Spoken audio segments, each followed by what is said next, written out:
Hey guys, tonight we're pulling up to a gleaming roadside diner with chrome that catches the afternoon sun like a mirror, where the smell of grilled burgers drifts through open windows and the jukebox hums something sweet and familiar. We're talking about fast food in 1950s America, back when drive-ins were the height of modern convenience, when a hamburger cost a quarter, and when eating in your car felt like participating in something wonderfully, thrillingly new. Before we dive in, take a second to like the video and subscribe, but only if you genuinely enjoy this quiet corner of the internet, where nostalgia and history hold hands over a shared milkshake. And thank you for being here. Drop a comment telling me where you're watching from and what time it is. I know someone out there is listening at 2:30 in the morning, maybe remembering their first job at a burger stand, or their first date at a drive-in, pretending this counts as a productive use of insomnia. Now, dim the lights, switch on a fan for that soft white noise breeze, wiggle down under your blanket and get comfortable. Really comfortable. Like you're settling into the passenger seat of a 57 Chevy, windows down, radio playing low, waiting for someone to bring your order on a tray that hooks right onto the door.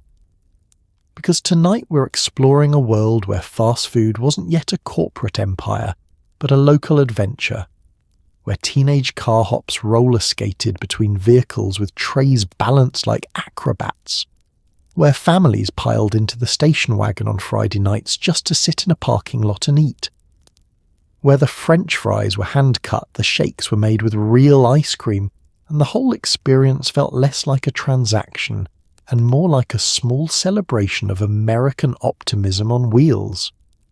Have you ever wondered what it really felt like to pull into a drive-in on a summer evening in 1955? How did the menu boards look under those neon lights? What did the air smell like when a dozen grills were going at once? Did people actually finish those enormous sundaes, or were they just for show? What was it like when eating in your car was still novel enough to feel exciting? Could you taste the difference when hamburgers were made fresh to order, not pulled from a heat lamp? And what did teenagers talk about while waiting for their food, before phones existed to fill the silence? Well, congratulations. It is 1955. The sun is warm on the chrome. The smell of charcoal and grilled onions drifts across the parking lot.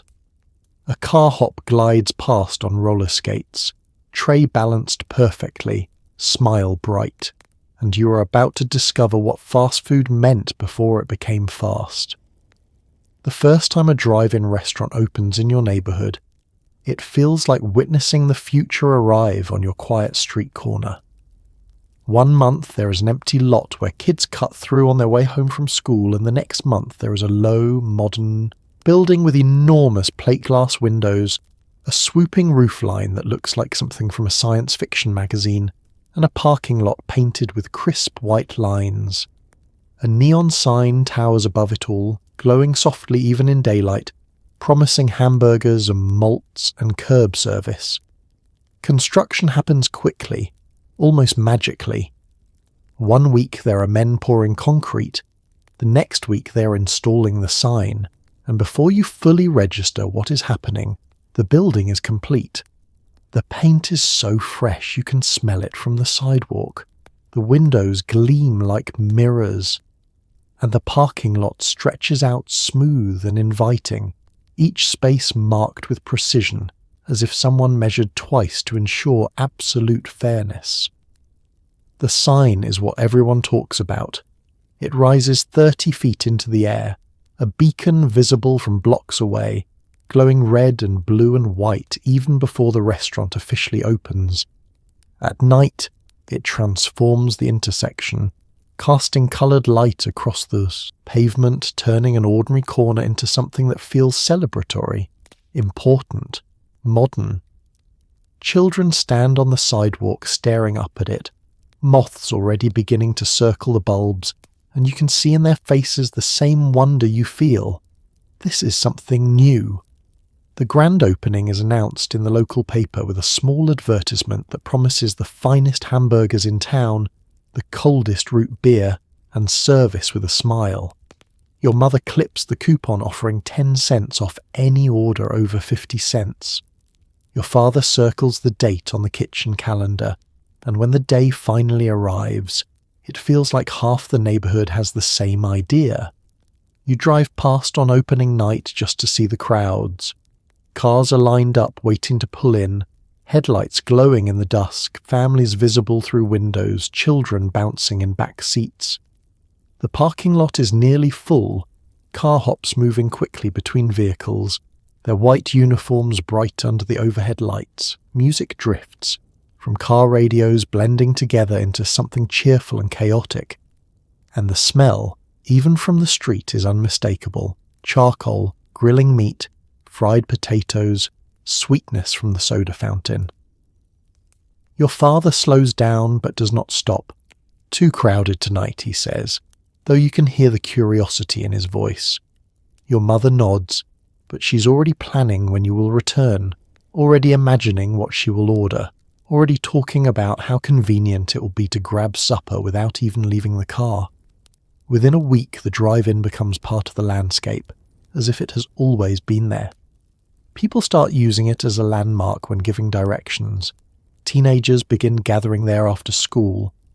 And on Friday nights, the parking lot fills with families who could easily eat at home but choose not to, because there is something about this new ritual, this modern convenience, that feels like participating in the future. And the future, at least for now, tastes like a hamburger served on a tray hooked to your car window, still hot, still perfect, still wrapped in paper that crinkles when you open it. You pull into the lot on a Friday evening, following the steady stream of cars already circling like moths drawn to neon. Your father grips the steering wheel a little tighter than usual, navigating carefully into one of the angled spaces. Your mother smooths her skirt and peers out the window at the menu board mounted on a tall pole, numbers and food items painted in cheerful script. You press your nose against the back window, watching car hops glide between vehicles on roller skates, trays balanced on one hand, aprons crisp and white. The parking lot is nearly full, which makes the whole experience feel more like an event than a simple meal. Cars are parked in neat diagonal rows facing the building, headlights off but radios playing softly. You can see families in almost every vehicle. Fathers leaning back in their seats, mothers checking their lipstick in the rearview mirror, children fidgeting with excitement. The air smells like summer evenings and possibility, warm asphalt and charcoal smoke and something sweet you cannot quite identify. Your father shifts the car into park and cuts the engine. For a moment, the four of you sit quietly, taking it all in. The neon sign above the building hums faintly, casting a soft glow across the hood of your car. Through the wide plate glass windows you can see the kitchen. White-hatted cooks moving quickly, flipping burgers on a long griddle, dunking wire baskets of fries into bubbling oil. The whole operation looks choreographed, efficient, almost hypnotic in its rhythm. Your mother opens her compact mirror and checks her reflection. Even though you are not leaving the car, your father adjusts his hat. You smooth your hair, suddenly aware that other families might be watching, that being here feels somehow public even though you are sitting in your own vehicle. There is a performative quality to the drive-in, a sense that everyone is both dining and being seen dining, and you want to look like you belong. A car hop glides past your car, tray balanced perfectly, her roller skates making a soft rhythmic sound against the asphalt. She delivers an order to the vehicle 2 spaces over, hooking the tray onto the driver's window with practiced ease. The family inside leans forward eagerly, and even from here you can see the steam rising from their food. Your sister tugs on your sleeve and points. Another car hop is skating toward you now, notepad in hand, smile bright. She moves with the kind of confidence that comes from doing something 100 times a day until it becomes second nature. When she reaches your window, she does not wobble or hesitate. She simply arrives, as smoothly as if she were walking, and leans in slightly. "Good evening, folks," she says, her voice cheerful and clear. "Welcome to the drive-in. Have you had a chance to look at the menu?" Your father nods, though he's still squinting at the board, and your mother starts asking questions about portion sizes, whether the shakes are made with real ice cream, if the onion rings are any good. The carhop answers each question patiently, warmly, like she has all the time in the world, even though you can see 3 other cars waiting for her attention. And in this moment, sitting in your car with the windows down, and the smell of grilling burgers drifting through the air, and the neon sign glowing overhead, you realise this is something you will remember. Not just the food, though the food will be good, but the whole experience, the newness of it, the way it feels both modern and comforting at the same time, the way your family is together in this small space, anticipating something simple and joyful, the way the evening stretches out ahead of you, unhurried and full of promise, and all because someone decided to put a restaurant in a parking lot and let people eat in their cars. The carhop who appears at your window is younger than you expected, maybe 17 or 18, with hair pinned neatly beneath a small paper cap and a smile that manages to be both professional and genuinely friendly. She balances a small notepad in one hand, pencil poised, roller skates gleaming beneath the hem of her uniform. When she speaks, her voice carries the practiced cheerfulness of someone who has memorized the menu, but still manages to make each order sound personal. Her uniform is spotless, a white blouse tucked into a dark skirt, an apron tied neatly at the waist, and a name tag pinned just above her heart.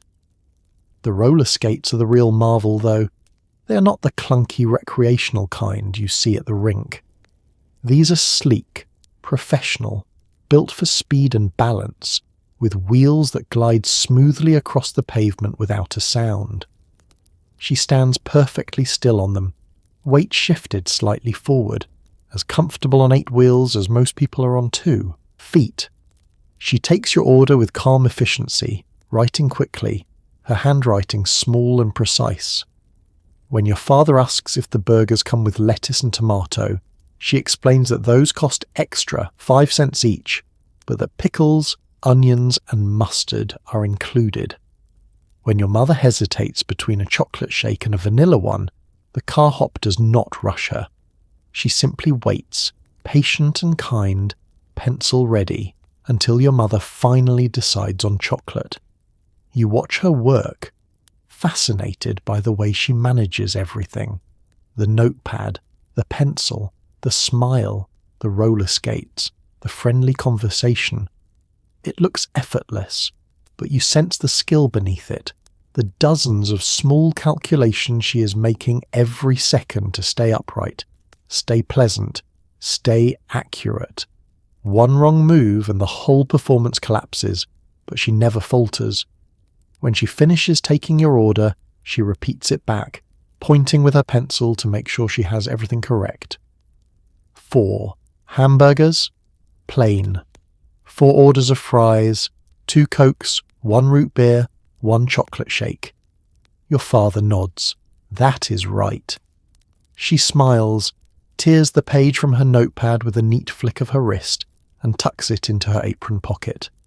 It will be about 10 minutes, she says, maybe 12 if the grill is backed up. But we will get it to you as quick as we can. Then she pushes off, gliding backward 3 smooth strides, before turning and skating toward the next car, her movements so fluid you almost forget she's balancing on wheels. You watch her go, weaving between vehicles, dodging an open car door, sidestepping a child who has wandered too close to the lane. She makes it all look easy. Your mother leans toward your father. That girl is going to break her neck one of these days. Your father chuckles. She knows what she's doing, and he is right. The carhops here are not just waitresses on wheels. They are performers, athletes, ambassadors of this new kind of dining. They are what make the drive-in feel special. What turn a parking lot into a destination. Without them, it would just be a building and some cars. But with them, skating gracefully between orders, smiling through the chaos, balancing trays that should be impossible to carry, the whole place feels alive, electric, like you are part of something bigger than just a Friday night meal. You will remember her, this carhop with her neat uniform and her confident smile. Years from now, when drive-ins have mostly disappeared and curb service is a quaint memory, you will think about her and wonder where she ended up. Whether she went to college, whether she kept skating, whether she remembers the families she served, the orders she took, the nights she spent gliding through a parking lot lit by neon, delivering hamburgers and happiness to people who were just beginning to understand what the future might taste like. The menu board rises like a monument to possibility, painted in bright primary colours that glow under the overhead lights. Hamburgers are listed at the top, followed by cheeseburgers, hot dogs, barbecue sandwiches, and something called a chili size that you've never heard of but sounds vaguely dangerous. Below that are the sides: French fries, onion rings, potato chips. And at the bottom, in cheerful script, the fountain drinks and ice cream treats, malts, shakes, sundaes, floats, freezes. The board is enormous, at least 8 feet tall and 4 feet wide, mounted on a thick metal pole that anchors it firmly to the ground. The background is bright yellow, the kind of yellow that almost hurts to look at in direct sunlight, but glows beautifully at dusk.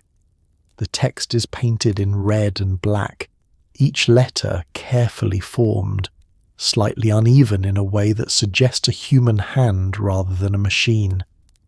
Prices are listed in neat columns: 15 cents for a hamburger, 20 cents for a cheeseburger, 10 cents for fries.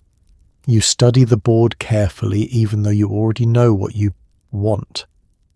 There is something satisfying about seeing all the options laid out so clearly, so confidently, as if the universe has been distilled into a list of things you can eat for pocket change.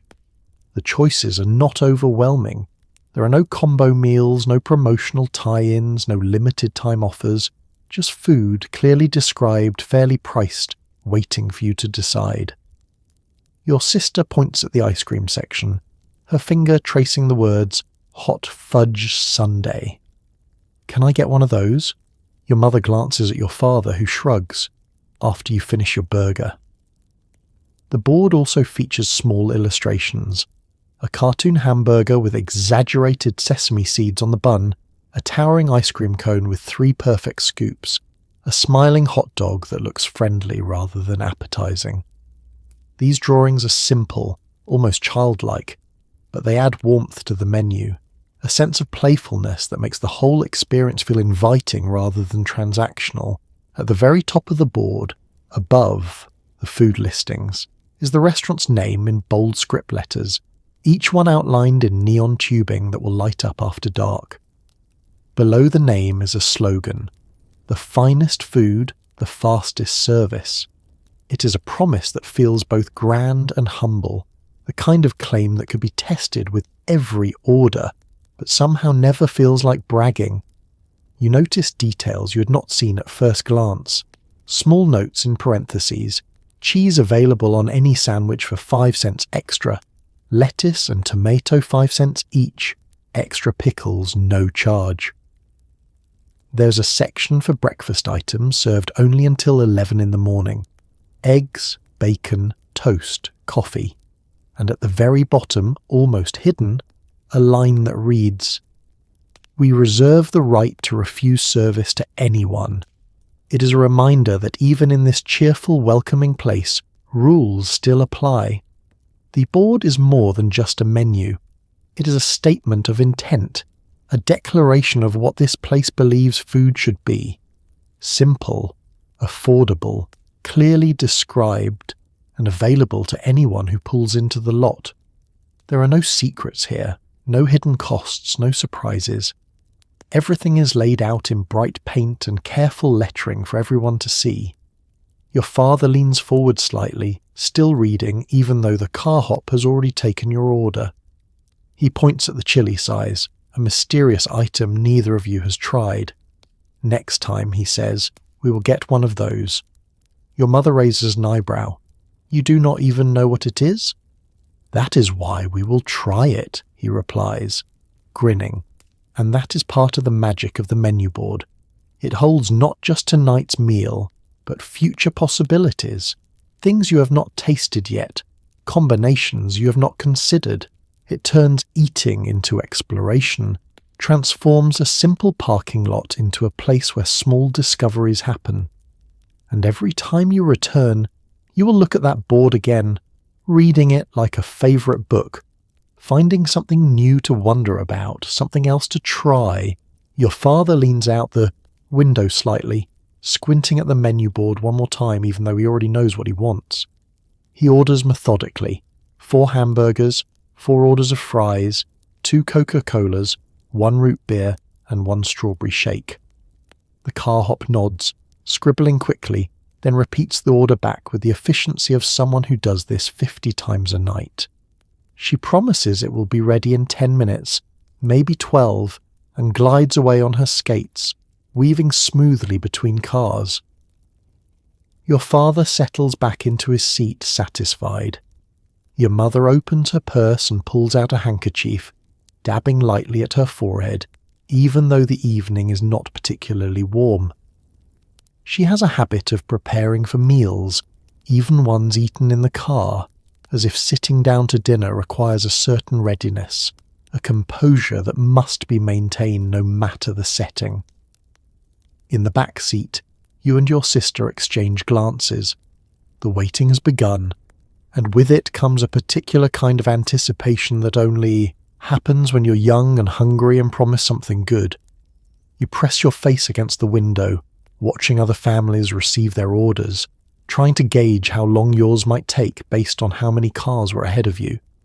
Your father turns the radio down but does not turn it off completely. A soft instrumental plays, something smooth and jazzy that blends with the ambient sounds of the parking lot. Engines idling, conversations drifting from open windows, the faint clatter of dishes from inside the restaurant. It is a gentle soundtrack, unobtrusive, the kind of music that fills space without demanding attention. Your mother fans herself with the folded coupon she clipped from the newspaper. 10 cents off, she murmurs, more to herself than anyone else. That is nearly a whole hamburger. Your father chuckles. We're living in modern times, and it is true.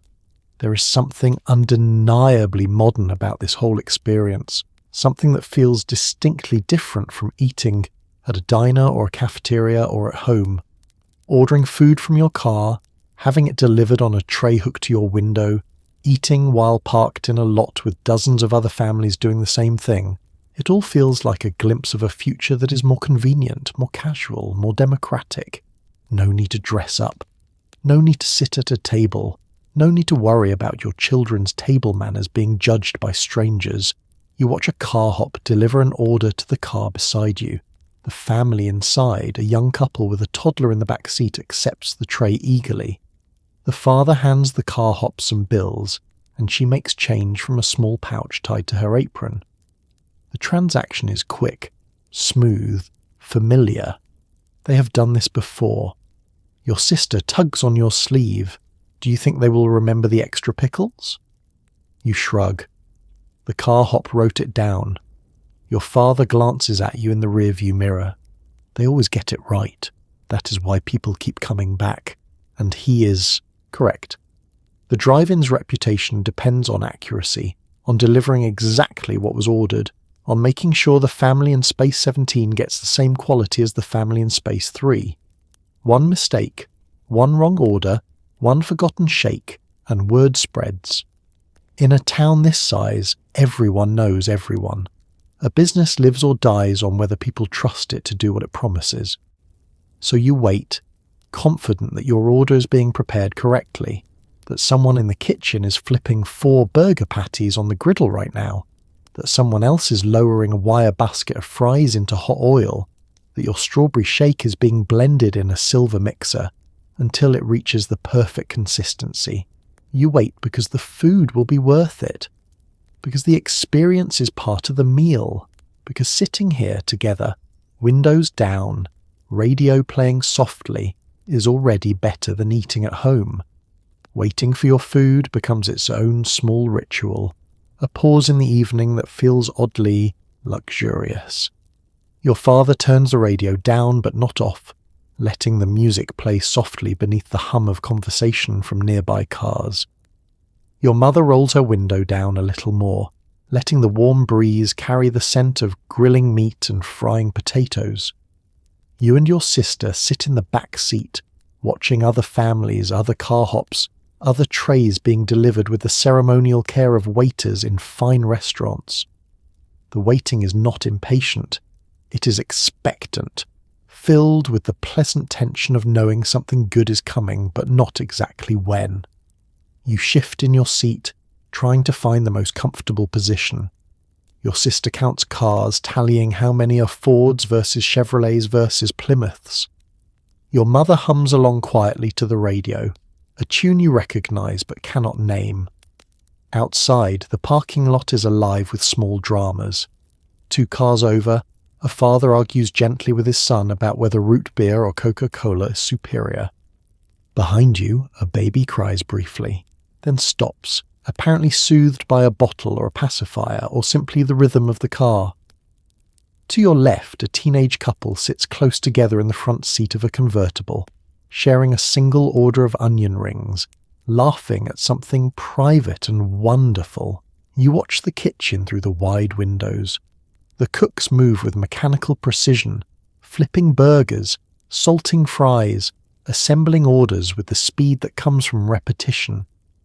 One man works the grill exclusively, his white paper hat slightly tilted, his face red from the heat. Another handles the fry station, lifting wire baskets from the oil with a practiced flick of his wrist, shaking them briefly before dumping golden potatoes into waiting containers. The minutes stretch pleasantly. There is no clock visible, no way to measure exactly how long you've been waiting, but it does not matter. Time here moves differently, slower and sweeter, unmoored from the usual rhythms of schedules and obligations. You're not rushing to get anywhere. You are already here. Your father lights a cigarette, cracking his window a little wider to let the smoke drift out. He takes a long drag, exhales slowly, and you watch the smoke curl into the evening air, mixing with the smells of charcoal and asphalt and summer. Your mother does not comment. Smoking in the car is normal, expected part of the texture of these moments. A carhop skates past, carrying an enormous tray loaded with what looks like an entire meal for 6 people. She moves carefully, her body angled slightly backward to balance the weight, her face focused and calm. You wonder how she does it, how she keeps everything upright, how she manages to glide smoothly on wheels while carrying 15 pounds of food and drinks without spilling a drop. Your sister points suddenly. I think that is ours. You follow her gaze and see a carhop emerging from the side door of the building, tray in hand. But she turns toward the other side of the lot, delivering someone else's order. Not yet. Your mother checks her reflection again in the compact mirror, smoothing an eyebrow, adjusting a curl. Even here, even eating in the car, she maintains a certain standard of appearance. It is not vanity exactly. It is more like respect, a belief that one should always look presentable, always be ready to be seen, because you never know who might pull up beside you. The radio shifts to a commercial, someone cheerfully extolling the virtues of a new laundry detergent. Your father reaches forward and adjusts the volume down another notch.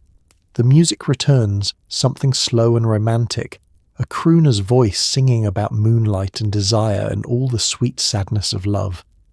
And then finally you see her, your carhop skating toward you with purpose, tray balanced perfectly on one raised hand. Your heart lifts, your stomach growls quietly, your sister sits up straight. Your father stubs out his cigarette in the ashtray. She is almost here. The wait is over. When the carhop returns, she carries your entire meal balanced on a wide metal tray, moving with the graceful certainty of someone who has done this 1,000 times. She approaches your car smoothly, slowing just enough to hook the tray onto the driver's side window, with a practiced motion that looks effortless. The tray settles into place with a soft metallic click, and suddenly your car has been transformed into a dining room, complete with paper-wrapped hamburgers, cups sweating condensation, and fries piled in small red baskets. The tray is heavier than it looks. You can tell by the way it pulls slightly on the window, but the hook holds firm. It is designed for this, engineered specifically to bear the weight of multiple meals without slipping or tipping. The surface is covered with a paper mat printed with the restaurant's logo, and everything is arranged with careful attention. Drinks in the back to prevent spills, burgers in the middle, fries and napkins up front where they are easy to reach. Your carhop steps back, balancing on her skates, and gestures toward the tray with a small flourish. 4 hamburgers, 4 fries, 2 Cokes, 1 root beer, and 1 strawberry shake. She points as she speaks, making sure everything is accounted for. Your father nods, already reaching for his wallet. "How much do I owe you?" She pulls a small slip of paper from her apron pocket and squints at it in the dim light. "That will be $1.45. Your father hands her $2 bills.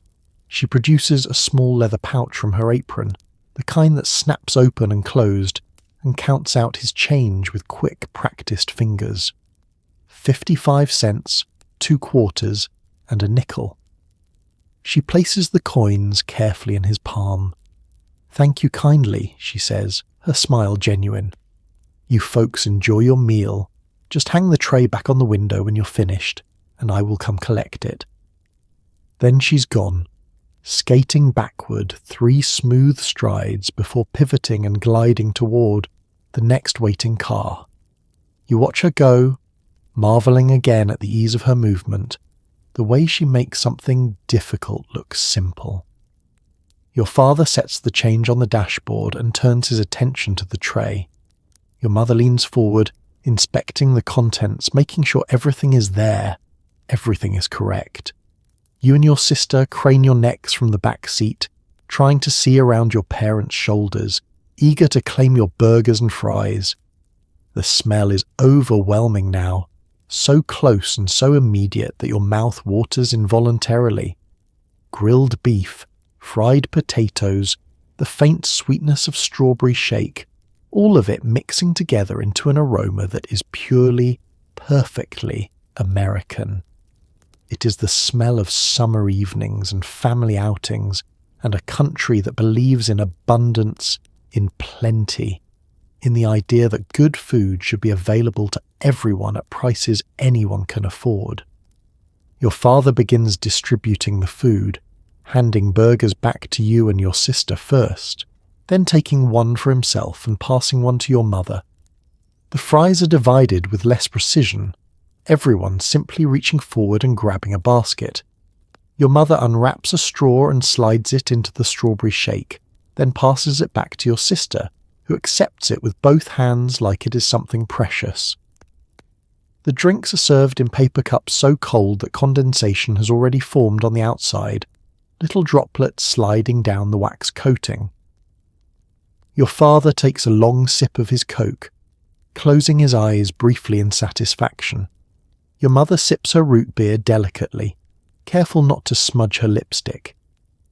And for a moment, before anyone takes a bite, you all just sit there, holding your food, breathing in the smells, feeling the warmth of the burgers through the paper wrapping. The tray rocks gently on the window hook, settling into balance. The radio plays softly. Other families around you are doing exactly the same thing, unwrapping, sipping, preparing to eat.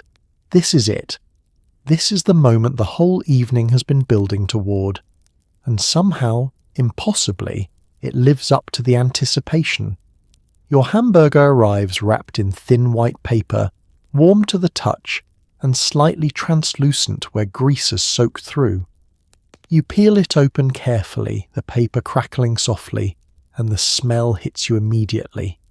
Beef, onions, mustard, pickles, all mingling together in a way that makes your mouth water before you have even lifted it. The bun is soft and lightly toasted, the patty thick and uneven because it was shaped by hand, and the whole thing sits in your palm like a warm, messy promise. The paper unfolds like flower petals, revealing the burger layer by layer. The top bun glistens slightly, brushed with butter and kissed by the griddle, until it turned golden at the edges. Mustard has been applied in a neat yellow swirl, visible at the edges where the bun does not quite cover the patty. 2 pickle slices sit off-centre, their bright green cheerful contrast against the brown meat. Grilled onions, translucent and sweet-smelling, are piled generously on top. You lift the burger carefully, supporting it from underneath with a paper wrapper, and feel its weight. It is substantial, real, nothing skimpy or apologetic about it. The patty is thick enough that you can see the char marks from the grill, the slightly crispy edges where the meat caramelized against hot metal. Juice has already begun to seep into the bottom bun, darkening it slightly, softening it in a way that promises the first bite will be messy and wonderful. Your father unwraps his burger with less ceremony, simply tearing the paper away and folding it down to use as a makeshift plate. He lifts it to his mouth and takes a large bite, chewing slowly, eyes closing briefly in appreciation.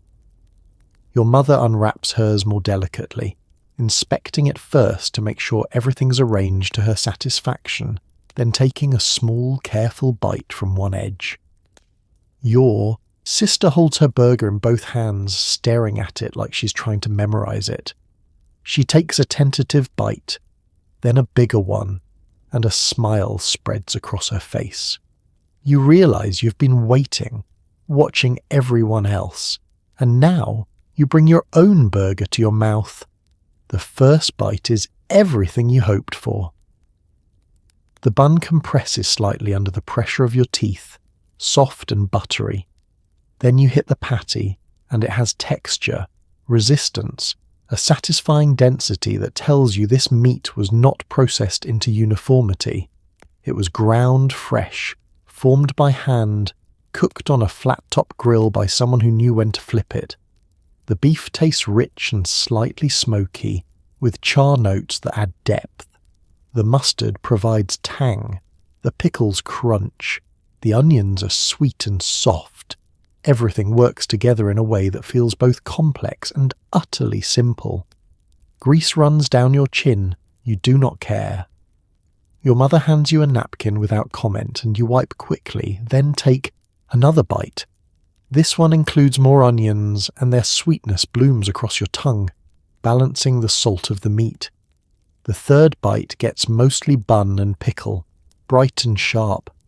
Each bite is slightly different, the toppings distributed unevenly, which somehow makes it better, more interesting, more real. You glance at your father, who's already halfway through his burger, eating with the steady determination of a man who knows exactly what he likes. Your mother eats more slowly, pausing between bites to sip her root beer, to wipe her fingers, to make sure she's not dripping anything on her dress. Your sister has mustard on her nose. You point it out, and she laughs, wiping it away with the back of her hand. The burger is gone faster than you want it to be. You take your last bite, savouring it, trying to hold on to the taste even as you swallow. Then it is over, and you're left holding a crumpled wrapper, fingers greasy, stomach satisfied but already wishing you had ordered. 2. Your father crumples his wrapper into a ball and sets it on the tray. That, he says, is a proper hamburger. No one disagrees. You take your first bite, and the flavours arrive all at once. The slight char on the beef, the sharp tang of mustard, the cool crunch of pickles, the sweetness of grilled onions. The meat tastes different from what you will know decades later. Richer somehow, less uniform because it was ground fresh that morning and cooked to order on a hot griddle by someone who's been flipping burgers since noon. There is no assembly line here, no heat lamp, no timer, just fire, meat, and someone who knows when it's done. The beef has a depth that is hard to describe but impossible to mistake. It tastes like actual cow, not like a standardized product engineered for consistency. There are variations in texture, pockets of fat that melt on your tongue, bits of crust where the meat touched the hottest part of the griddle. It is not perfect in the geometric sense. It is perfect in the way that handmade things are perfect, irregular, honest, real. The char adds a smoky note that lingers after you swallow. It is not burnt, just kissed by high heat long enough to develop flavour, to create that magical contrast between the crispy exterior and the tender interior. The griddle was seasoned by thousands of previous burgers, and something of that history has transferred to yours, a faint echo of all the meals that came before. The mustard is sharp and vinegary, the kind that comes from a jar rather than a squeeze bottle, applied with a butter knife in a quick, generous swipe. It cuts through the richness of the beef, brightening everything, adding a layer of complexity that keeps the burger from feeling heavy. Some people do not like mustard on their burgers, but you do. You always have. And here it tastes exactly right. The pickles are thick cut and deeply flavoured, brined long enough to develop character. They are not sweet pickles, which would be wrong on a hamburger, but dill pickles with a sharp, salty punch that makes your mouth wake up. They provide crunch, coolness, a palate-cleansing contrast to the warm, fatty meat. 2 slices per burger is the standard, and it is exactly the right amount. The onions are the secret weapon. They were sliced thin and cooked on the same griddle as the burgers, swimming in a little pool of rendered beef fat until they softened and caramelized, turning from sharp and raw to sweet and yielding.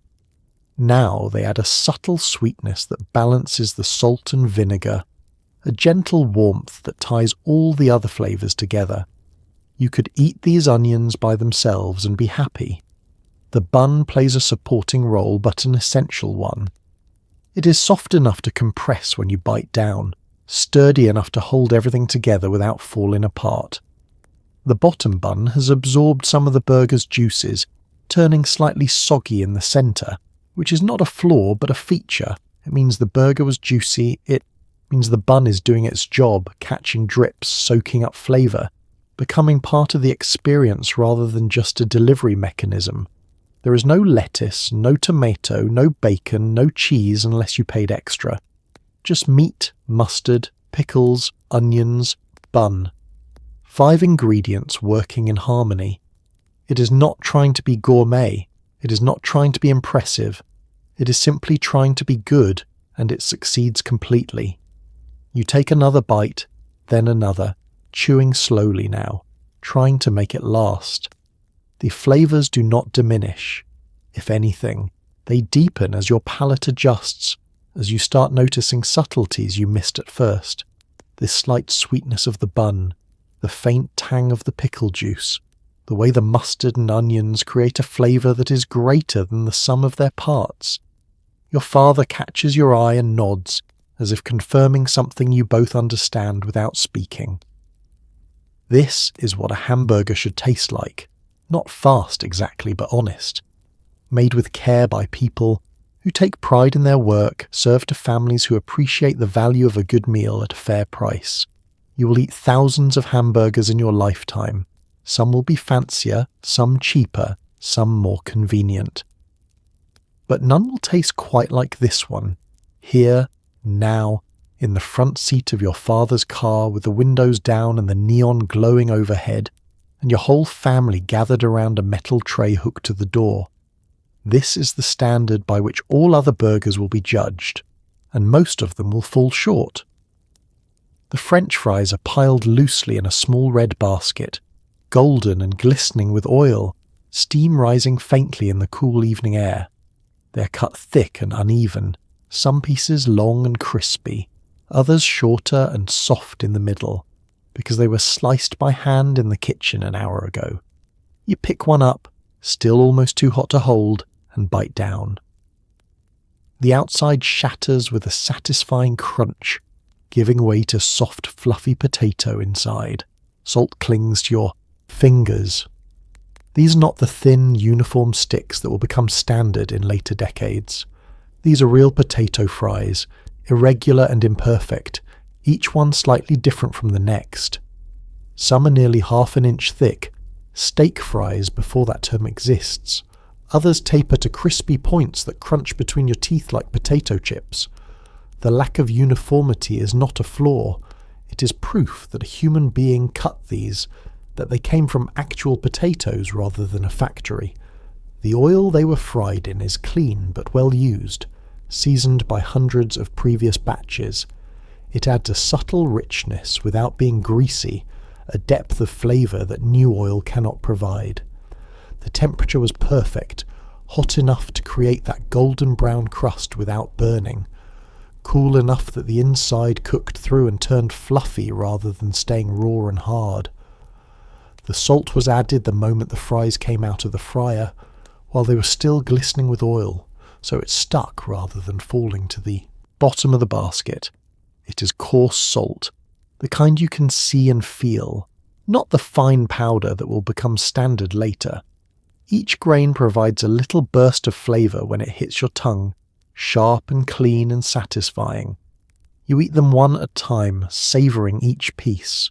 A long one, crispy from end to end, perfect for dipping if you had ketchup, but you do not, so you eat it plain, and it is glorious. A short, thick one that is more potato than crust, soft and steaming when you bite into it. The interior so hot it almost burns your mouth, but you do not care. A tiny, crispy bit that is mostly crust, crunchy and salty, and gone in one bite. Your sister reaches across and steals a fry from your basket. You glare at her, but not seriously, because there are plenty more, and because stealing fries from family members is an ancient tradition that transcends generations. Your father catches the exchange and smiles, saying nothing, secure in the knowledge that his own basket is safely out of reach. The fries cool quickly in the evening air and their texture changes as they do. The crispiest ones stay crispy, while the thicker ones begin to soften, becoming something closer to the potato they started as. You eat faster now, racing against time, trying to finish them while they are still hot, still perfect. Your mother eats hers slowly, methodically, one at a time, somehow making her basket last twice as long as anyone else's.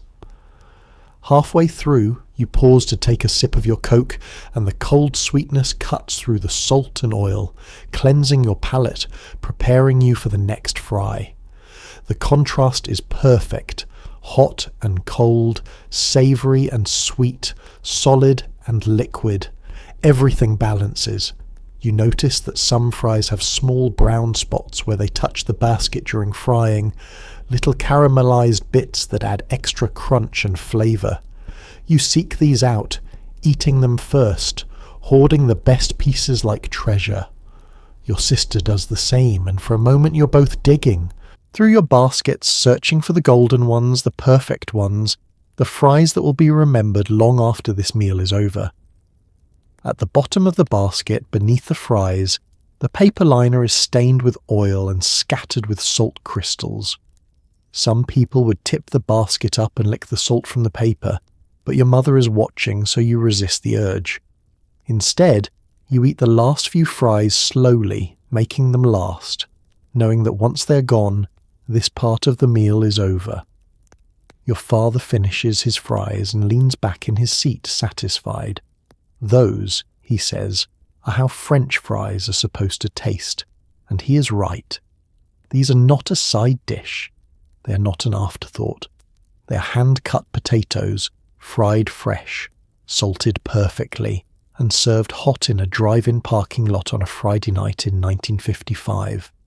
They are, in their own humble way, perfect. Your strawberry shake arrives in a tall paper cup so thick the straw stands upright without support. The colour is pale pink. natural looking, because it was made with real strawberries and real ice cream, blended together in a silver mixer that rattled and hummed for 30 seconds until everything came together in a cold, creamy swirl. You take your first sip, and the sweetness hits your tongue with the pure, uncomplicated taste of fruit and cream. No artificial flavouring, no stabilizers, just milk and ice cream and berries doing exactly what they are supposed to do. The thickness is almost absurd. You have to suck hard on the straw, your cheeks hollowing slightly from the effort, and even then the shake moves slowly, reluctantly up the paper tube. It is cold enough to make your teeth ache if you're not careful. Cold enough that condensation forms on the outside of the cup almost immediately, dripping onto your hand. When the shake finally reaches your mouth, it coats your tongue in a layer of creamy sweetness that lingers long after you swallow. The strawberry flavour is bright and genuine, tasting like actual berries rather than the chemical approximation that will become common in later years. You can detect tiny seeds, little bits of fruit that made it through the blender, proof that real strawberries were involved in this process. Your sister, who is sharing the shake with you, leans over and takes her turn with the straw. She closes her eyes while she drinks, savouring it, and when she pulls away there is a faint pink moustache on her upper lip. You point it out and she laughs, wiping it away with a napkin, then immediately goes back for another sip. The shake is so thick that it barely melts, maintaining its consistency even as you work your way through it. This is not soft serve blended with syrup. This is honest-to-goodness ice cream, the kind that comes from a dairy, combined with fresh fruit and whole milk, mixed until it reaches a texture somewhere between liquid and solid. You could almost eat it with a spoon if you had one, but the straw adds to the experience, the effort required making each sip feel earned. Halfway through, your jaw starts to tire from the sucking, and you take a break, setting the cup in the holder built into the dashboard. The shake sits there patiently, not separating, not thinning out, just waiting for you to return. Your father glances at it and shakes his head, smiling. That thing is going to last you all night. He is not wrong. The shake outlasts the burgers, outlasts the fries, outlasts the first 3 songs that play on the radio. You sip it slowly, intermittently, making it last because you know that once it is gone, you will not get another one until next week, maybe longer. Each sip is an event, a small celebration, a reminder that good things are worth waiting for and worth working for. The strawberry flavour does not fade as you drink. If anything, it intensifies as you get closer to the bottom, where the fruit has settled, where the sweetness is most concentrated. Your sister claims the final few sips, and you let her have them because she is younger, and because sharing the shake has been part of the pleasure all along. When the cup is finally empty, when the last pull on the straw produces only air and a hollow gurgling sound, you set it back on the tray with a mixture of satisfaction and regret. Your mouth tastes like strawberries and cream. Your stomach feels pleasantly cool, and you are already looking forward to next time, already planning which flavour you will choose when you return. Because you will return. Everyone does. The shakes alone are worth the trip.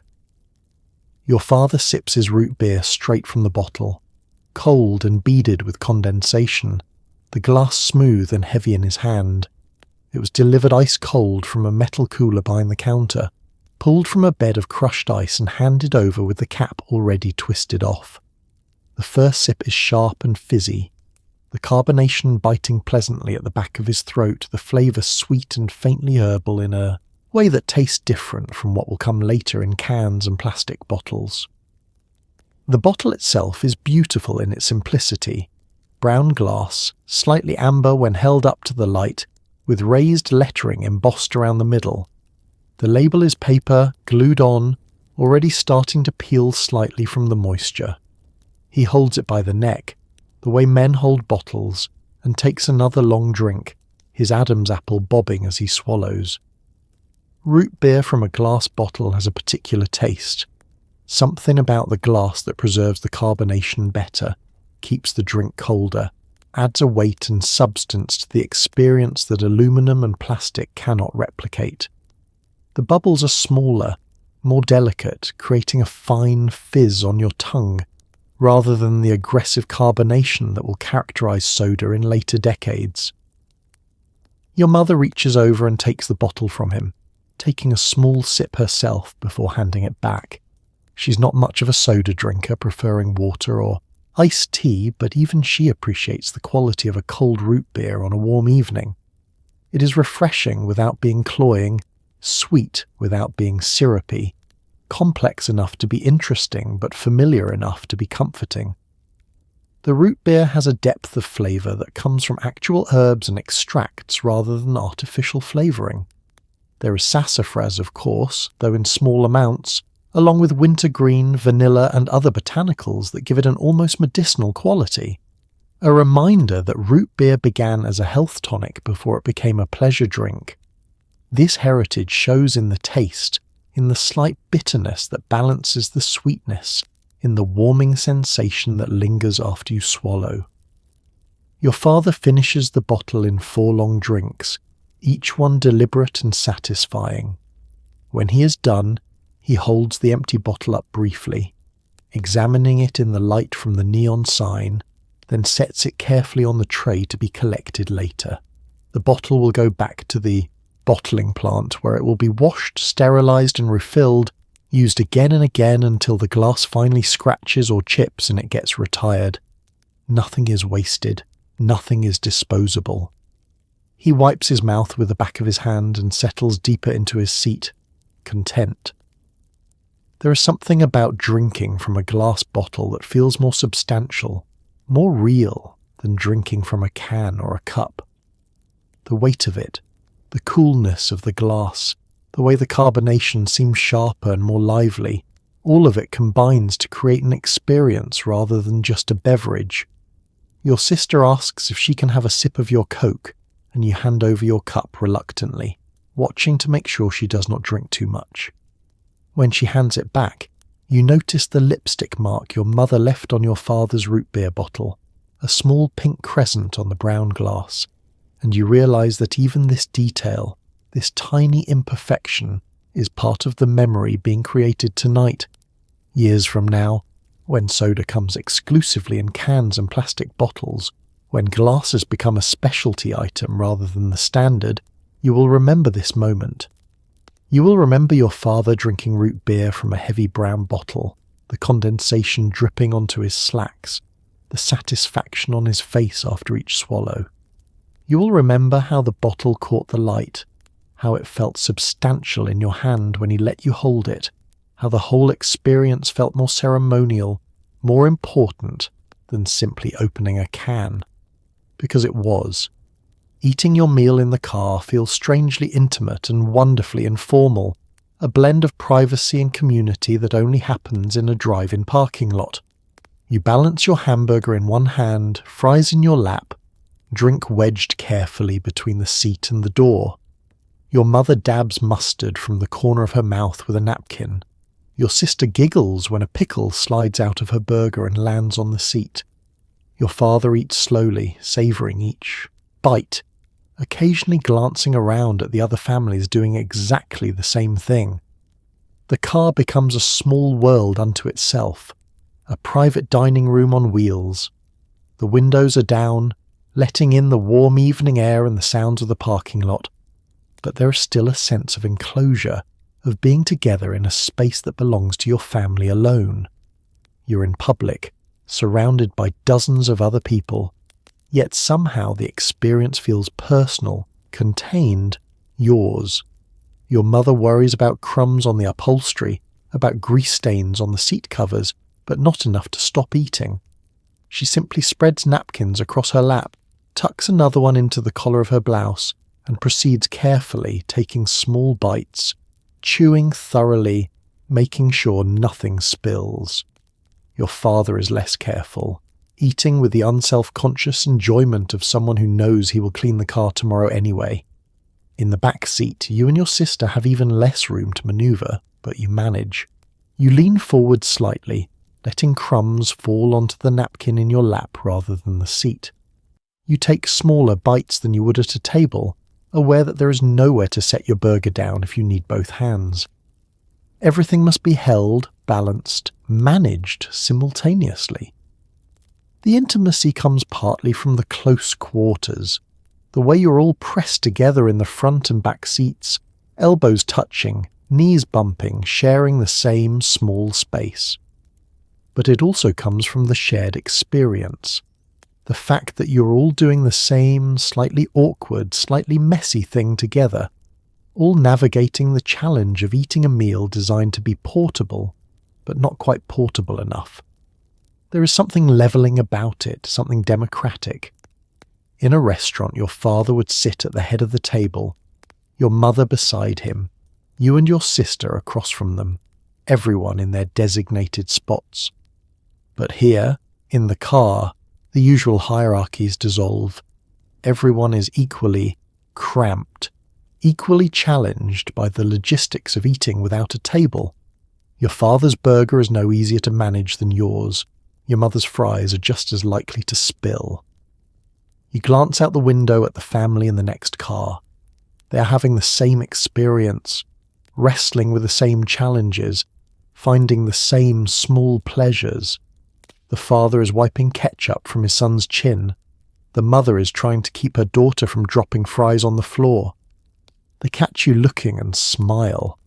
A moment of recognition passing between your families, an acknowledgement that you are all in this together. The radio provides a soundtrack, soft and unobtrusive, filling the silence during moments when everyone is too busy chewing to talk. A commercial plays, then a news update, then music again. Your father hums along to a tune he recognizes, and your mother joins in quietly, and for a few bars the car fills with their harmony, a small domestic symphony played over hamburgers and fries. Your sister finishes her burger first and immediately starts eyeing everyone else's fries.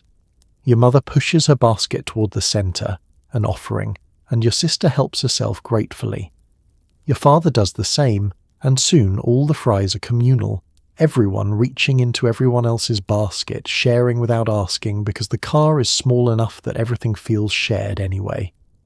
Eating in the car is messier than eating at a table, less elegant, more prone to spills and fumbles. But it is also more fun, more relaxed, more forgiving of imperfection. There is no one to judge your table manners except your family, and they already know you are not perfect. There is no waiter hovering, no other diners watching, no pressure to perform elegance. Just your family, your food, and the soft glow of neon reflecting off the hood. It is enough. The drive-in hums with its own particular symphony, a layered soundscape that feels both chaotic and strangely soothing. Car engines idle softly, a low rumble that never quite disappears. Radios play from open windows, each one tuned to a different station, the music blending together into a gentle wash of sound. Carhops call out orders to the kitchen. Trays clatter. Gravel crunches under roller skates. Somewhere nearby, someone laughs. A baby cries briefly, then stops. It is noise, yes, but friendly noise, the sound of people gathered together with no purpose except to eat and enjoy the evening. The engines create a bass line, a constant low throb that vibrates faintly through the pavement and up through the tyres into your car. Some engines are smooth and quiet, well-tuned and barely audible. Others rumble and sputter, older vehicles that cough occasionally as if clearing their throats. One car over, someone revs their engine slightly, showing off, and the sound rises briefly before settling back into an idle. The radios compete for dominance without any one station winning. From the car to your left comes country music, twangy guitar and a singer lamenting lost love. From the car to your right comes jazz, a smooth saxophone curling through the evening air. Behind you, someone has found a baseball game, the announcer's voice rising and falling with the rhythm of the play. Your own radio plays pop music, something light and danceable, and all these sounds weave together into a tapestry that somehow works, that somehow feels right. The carhops contribute their own sounds, the rhythmic scrape of roller skates on asphalt, the cheerful greeting called through car windows, the clink of glass bottles being arranged on trays. You hear one carhop laughing with a customer, their voices too distant to make out words but close enough to catch the tone, easy and friendly. Another carhop shouts an order through the kitchen window, her voice rising to be heard over the sizzle of the griddle. 2 burgers, one with cheese, hold the pickles. Inside the kitchen, visible through the wide windows, you can hear the percussion of cooking. The slap of burger patties hitting the hot griddle, the hiss of steam when water hits the metal, the rattling clatter of fries being shaken in wire baskets. Someone calls for more buns. Someone else responds with affirmation. The whole operation runs on communication, on shouted instructions and shouted confirmations, and the sound of it drifts out into the parking lot like the soundtrack to productivity. Children provide punctuation. A little girl squeals with delight when her milkshake arrives. A boy argues with his brother over who gets the front seat. A toddler fusses, tired and overstimulated, until a parent soothes her with quiet words and a French fry. The sounds of childhood are everywhere, woven into the fabric of the evening, reminding you that this is a family place, designed for exactly these moments. Laughter erupts periodically from different corners of the lot. Teenagers joke with each other, their voices carrying across the open space, loud and unself-conscious. A father makes his wife laugh with some private comment, and her laughter is warm and genuine, the kind that makes you smile even though you do not know what was funny. Your own sister giggles at something you said, and the sound is bright and clear, adding to the general atmosphere of contentment. The trays themselves make music when they are hooked onto windows or removed, a metallic clink that signals either the arrival of food or the end of a meal. You hear them all around you, a sporadic rhythm section marking the passage of time in deliveries and collections. A tray arrives 2 cars over, and you hear the family's murmured thanks. A tray is collected behind you, and the carhop promises to return with their change. Even the silence has texture. In the brief pauses between sounds, you can hear the rustle of paper as someone unwraps a burger, the soft fizz of carbonation escaping a freshly opened bottle, the contented sigh of someone taking their first sip of a cold drink. These small sounds, barely audible, fill the gaps and complete the symphony. A horn honks once, briefly, someone signalling a friend across the lot. A car door opens and closes. Footsteps crunch across gravel. The neon sign buzzes faintly overhead, an electrical hum that you notice only when everything else quiets for a moment. This is the sound of America at ease, of families gathering, of food being served and enjoyed, of an evening unfolding exactly as it should. No one sound dominates. No one voice rises above the rest. Instead, everything blends and overlaps and creates something greater than the sum of its parts. A symphony of normalcy, a chorus of contentment, the sound of home, even though you're sitting in a parking lot. As the sun sets and the sky deepens to violet, the drive-in begins to shift. Families with young children start their engines and pull away, replaced slowly by teenagers arriving in groups, piling out of cars with energy that seems to crackle in. The warm air. Boys lean against their vehicles, arms crossed, trying to look older than they are. Girls gather near the menu board, laughing, sharing fries, glancing around to see who else has arrived. The carhops know these kids by name, teasing them gently, taking orders that include more Coke than food. The transition happens gradually but unmistakably. The parking lot empties of station wagons and sedans full of families and fills instead with coupes and convertibles full of young people dressed in their Friday night best. The boys wear jeans and white t-shirts, hair slicked back with pomade, trying for the James Dean look with varying degrees of success. The girls wear full skirts and saddle shoes, hair curled and sprayed into place, lipstick freshly applied. The energy changes too. Where families brought a calm, contented atmosphere, the teenagers bring something more electric, more unpredictable. They are loud without meaning to be, their voices carrying across the lot, their laughter sudden and explosive. They are performing, all of them, trying out versions of themselves, testing who they might become.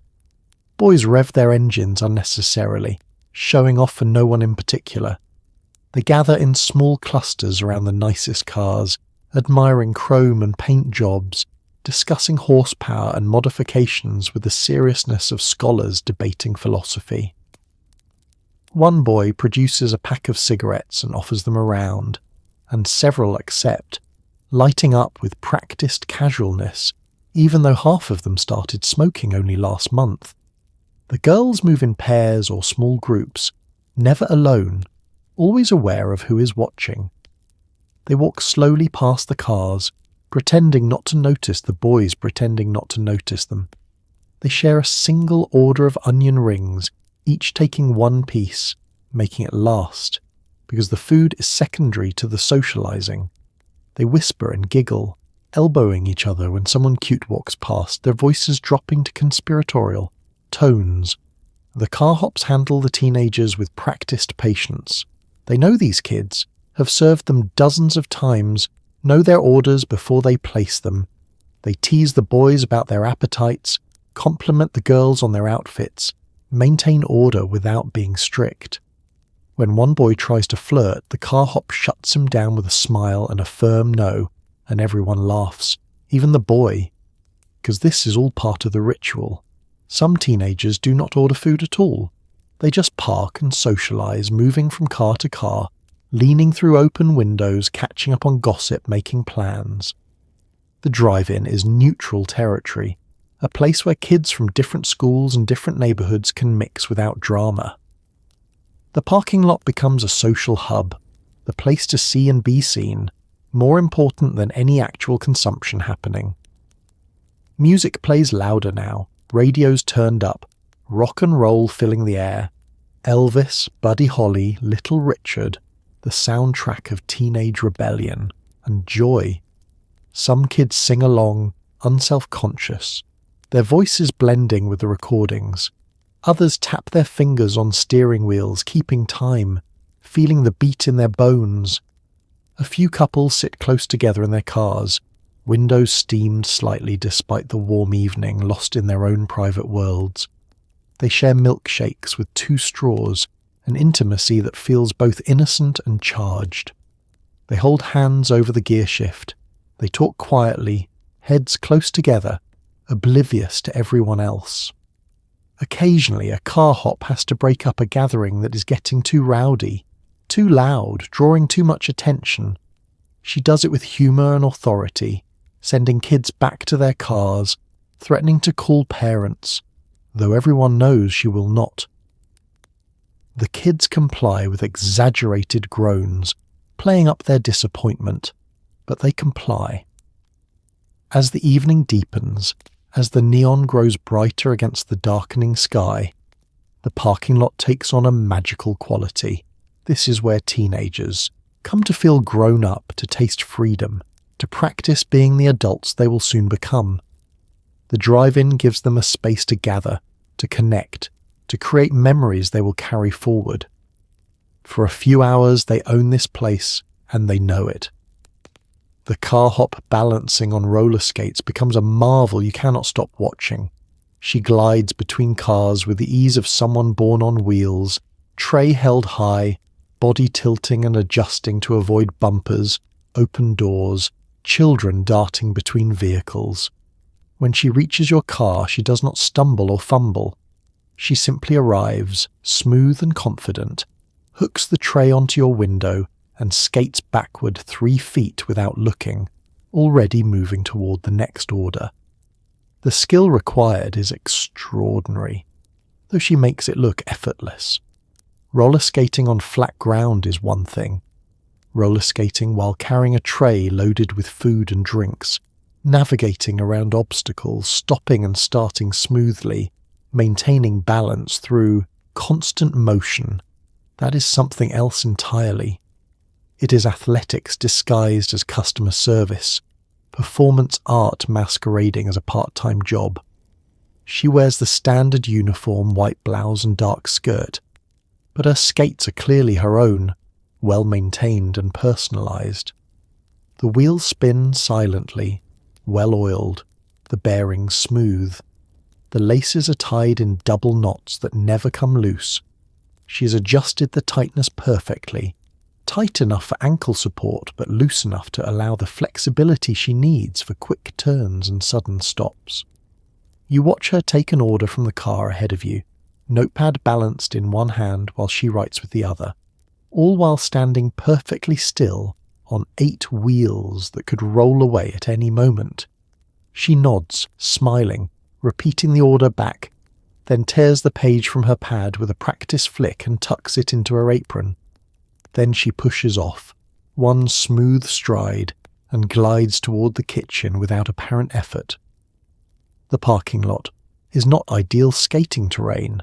The asphalt is rough in places, cracked and patched, with slight inclines that require constant adjustment.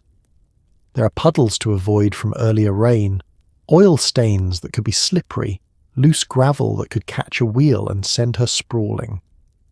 But she navigates it all with the confidence of someone who has memorized every imperfection, who knows exactly where to place her weight and when to shift.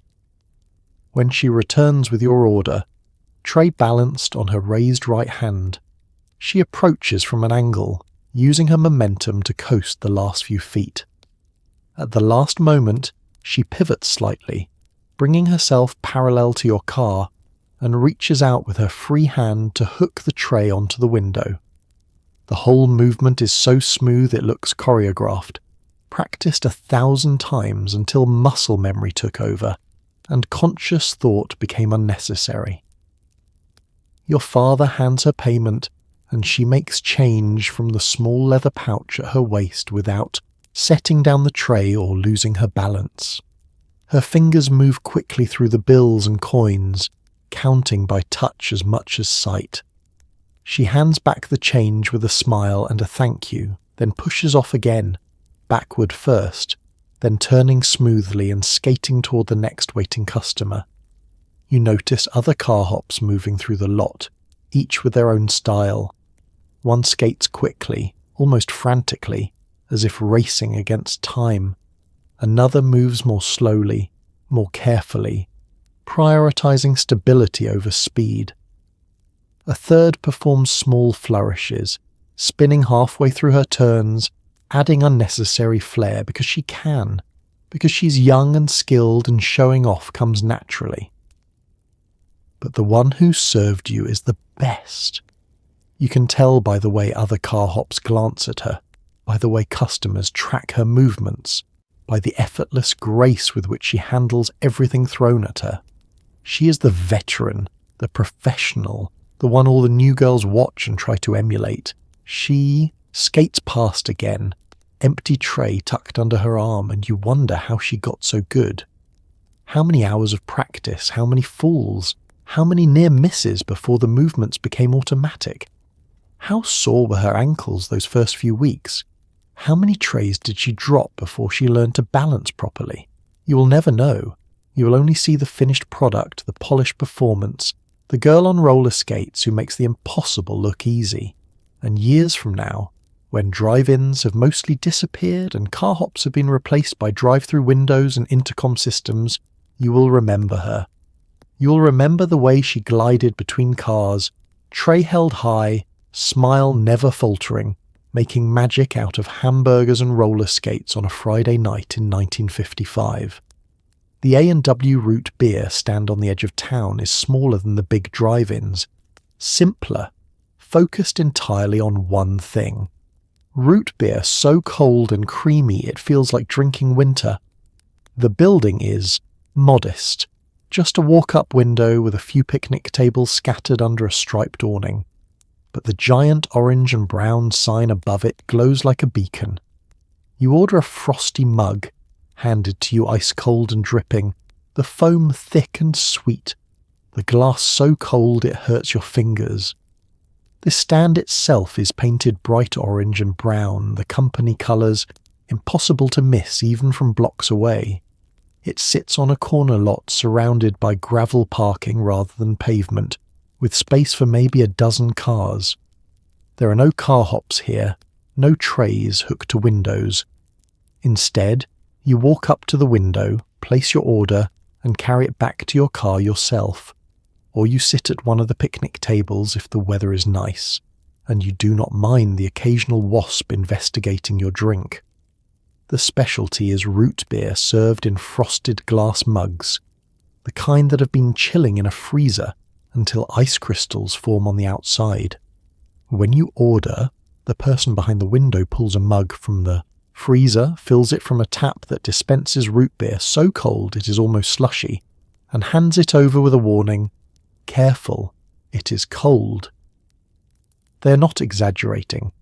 The mug is so cold that moisture immediately condenses on the glass, running in rivulets down the sides and dripping onto your hand. You have to hold it carefully, fingers spread to minimize contact with the frozen glass, or risk your skin sticking to it. The cold radiates through the glass, numbing your palm, making you want to set it down but also making you want to drink it immediately while it is still this perfect temperature. The root beer itself is darker than what you get from a bottle, richer, more complex.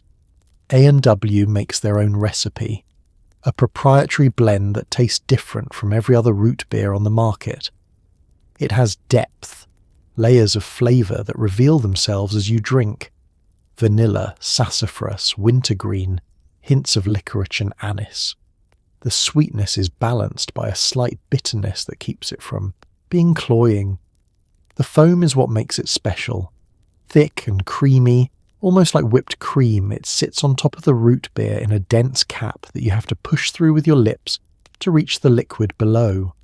Some people love it, licking the foam off first like it is ice cream. Others prefer to drink through it, letting foam and root beer mix in their mouth. There is no wrong way, but everyone has their preference. You take your first sip and the cold is shocking, almost painful. Your teeth ache, your throat contracts. But the flavour is so good, so perfectly balanced, that you immediately take another sip and another, chasing the cold and the sweetness and the complex herbal notes that make A&W root beer unmistakable. The mug is oversized, easily 16 ounces, heavy even when empty.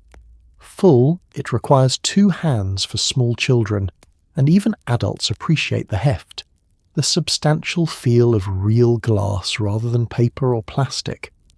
Drinking from a frosted mug elevates the experience, makes it feel special, turns a simple soft drink into an event. Around you, other customers sit at picnic tables or lean against their cars, everyone nursing their own frosted mugs, everyone working through the same delicious challenge of drinking something so cold it almost hurts. Children hold their mugs with both hands, eyes closed in concentration, trying to drink before the ice crystals melt, and the root beer warms to merely cold rather than frozen. The A&W stand does not serve elaborate food, just simple items: hot dogs, hamburgers, fries. But people do not come here for the food. They come for the root beer, for the frosted mugs, for the ritual of standing in line and watching their mug being pulled from the freezer, seeing the frost on the glass, feeling the cold radiate into their hands. It is a destination in its own right, a place you go specifically, not just a convenient stop on the way to somewhere else. Families make special trips on hot summer afternoons. Teenagers come after school. Even adults will drive out of their way for a frosted mug of A&W root beer, because nothing else quite compares. You finish your root beer slowly, savouring it, making the mug last. When you finally drain the last swallow, when the foam has long since melted and only the faint residue remains, you carry the empty mug back to the window and hand it over to be washed and refrozen for the next customer. Your fingers are numb, your throat is cold, your mouth still tastes like vanilla and wintergreen, and you are already planning when you will come back. The first McDonald's in your area does not look like the others. It is a small red and white building with golden arches that rise into the sky like a cheerful salute to progress. There are no carhops here, no trays hooked to windows. Instead, you walk up to a window, place your order, and wait at a counter while someone assembles your meal in less than 60 seconds. The hamburgers cost 15 cents. The fries are thin and crispy, and the whole experience feels faster, more efficient, and somehow less personal than what you're used to. The building is striking in its simplicity. The red and white tiles gleam in the sunlight, clean and modern and vaguely futuristic. The golden arches dominate the design, sweeping up and over the building in curves that seem to defy gravity, catching light and drawing eyes from blocks away. There is no mistaking this place for anything else. It announces itself boldly, confidently, as something new. You approach the walk-up window, no car required, and study the menu board mounted above. The options are limited compared to the drive-ins you know.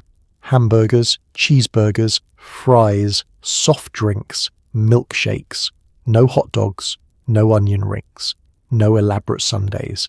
Just the basics, stripped down to their essential forms, offered at prices so low they seem almost suspicious. 15 cents for a hamburger, that is half what you pay at the drive-in. 10 cents for fries. 20 cents for a shake. You could feed yourself for under 50 cents, and that includes a drink. The savings are significant enough to make you wonder what the catch is, what they are leaving out or cutting corners on to achieve these prices. The person behind the window takes your order with mechanical efficiency. No chit-chat, no personal touch, just what would you like? Followed by your order repeated back, followed by the total. You hand over your money, receive your change, and step aside to wait. The wait is brief, shockingly so. Through the window, you can see the assembly line in action. One person handles the grill, flipping multiple burgers simultaneously with quick practice movements. Another assembles the sandwiches, adding condiments with squirt bottles, wrapping each burger in paper printed with the McDonald's name. A third person handles fries and drinks. The whole operation moves with the precision of a factory.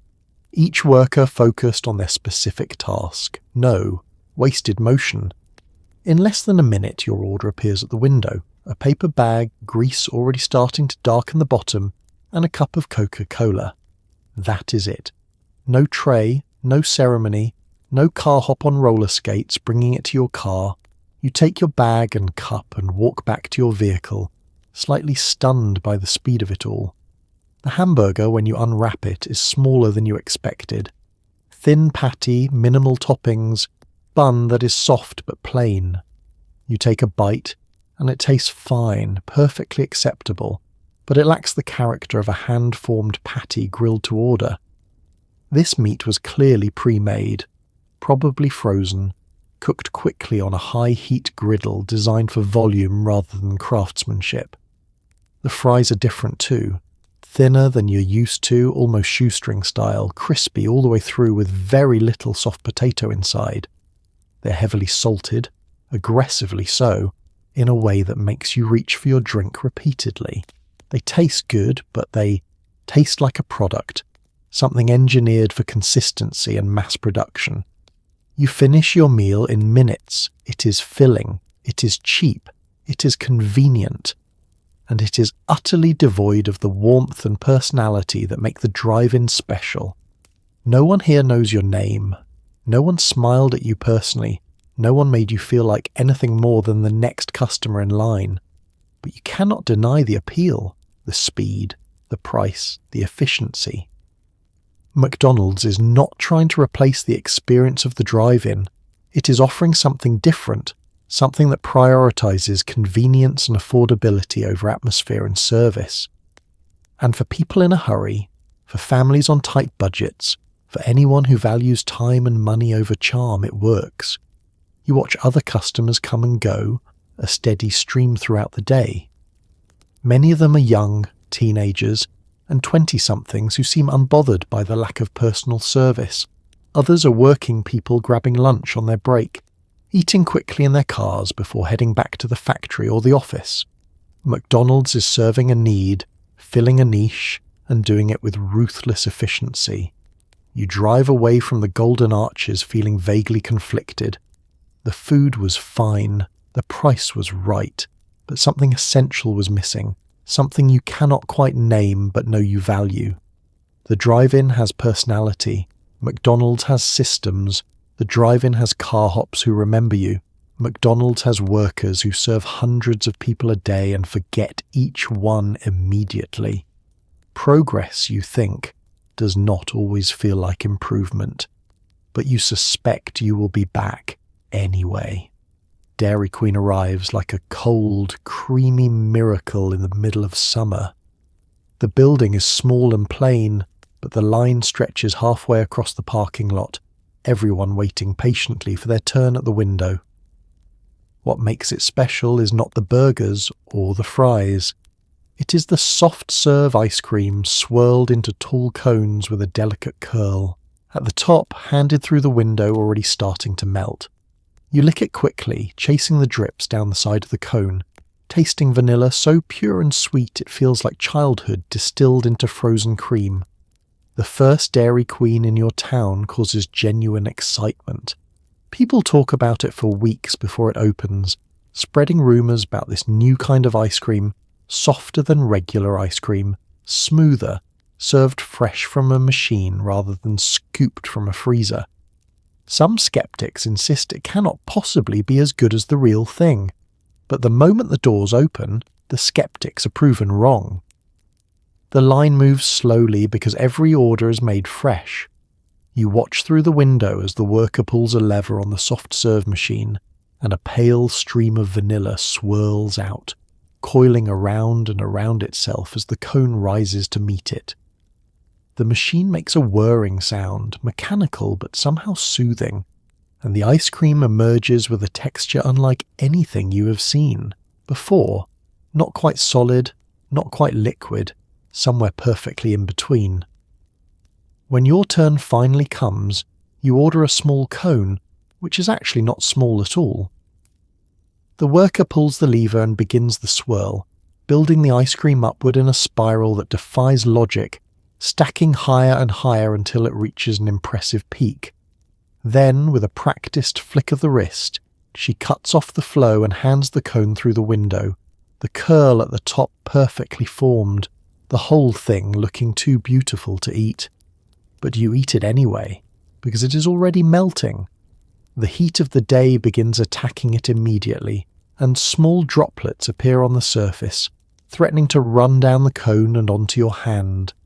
You lick quickly, first the curl, then the sides, trying to stay ahead of the melting, trying to enjoy it before the summer air reduces it to a sticky mess. The taste is pure vanilla, clean and sweet without being cloying.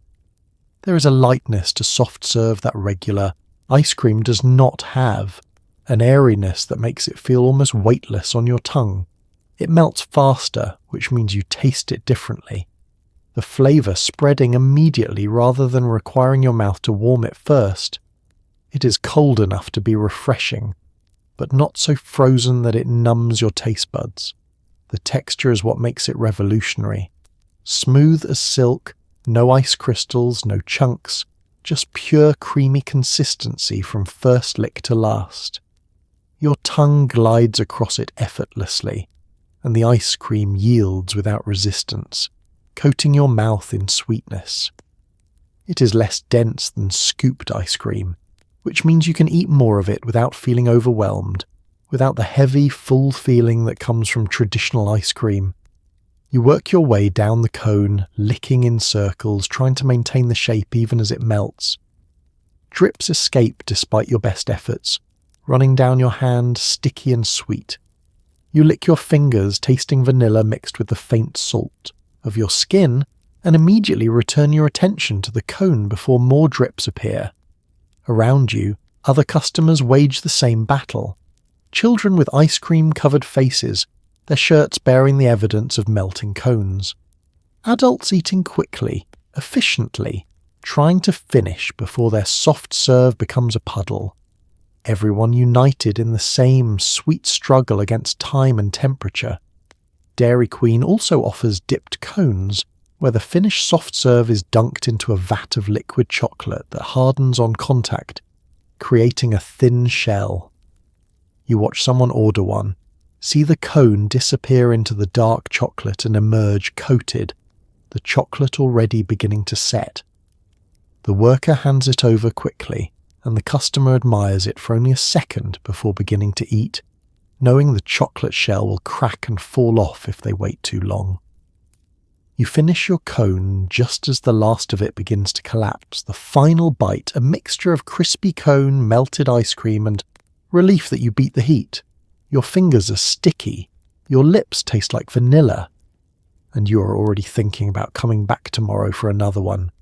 Dairy Queen changes everything. It introduces a new standard for ice cream, a new expectation of texture and freshness. Suddenly, the pre-scooped ice cream at other places feels old-fashioned, inferior. Soft serve is the future, and everyone knows it. The line never gets shorter, the machine never stops whirring, and all summer long Dairy Queen is the place to be. The diner and the drive-in exist side by side in your town, each serving a different need, a different mood. The diner is where you go when you want to sit, to linger, to feel the weight of a ceramic coffee cup in your hand and the comfort of a vinyl booth beneath you. The drive-in is where you go when you want speed, novelty, the thrill of eating in your car with the windows down and the radio playing. Both serve hamburgers and fries, but somehow the experience tastes different depending on where you are. The diner is permanence. It has been on Main Street for 20 years, maybe longer, occupying the same corner, serving the same menu, employing waitresses who have worked there so long they remember your grandparents' orders. The booths are worn smooth from decades of use, the vinyl patched in places but still comfortable, still familiar. The counter is long and gleaming, chrome and formica, with round swivel stools that spin if you turn too fast. Inside the diner, time moves differently, slower, more deliberately. You sit down and a waitress appears with a pot of coffee, filling your cup before you even ask, because she saw you walk in and knew you would want it. She knows your name, asks about your family, comments on the weather while pulling an order pad from her apron. She's done this 10,000 times, and she'll do it 10,000 more. The menu at the diner is extensive, a spiral-bound book filled with options. Breakfast served, all day, blue plate specials, homemade pies listed on a chalkboard behind the counter. You can order a steak, a pot roast, meatloaf with gravy, liver and onions if you're brave. The food comes on real plates, heavy ceramic that clunks when set down, with real silverware that has weight and substance. The coffee is bottomless, refilled without asking, always hot, always strong. The drive-in is immediacy. It has been there for maybe 3 years, still new enough to feel exciting, modern. You do not get out of your car. You do not sit at a table. You do not wait for waitress service. Instead, everything comes to you, delivered on a tray that hooks to your window, eaten in the privacy of your vehicle while the world moves around you.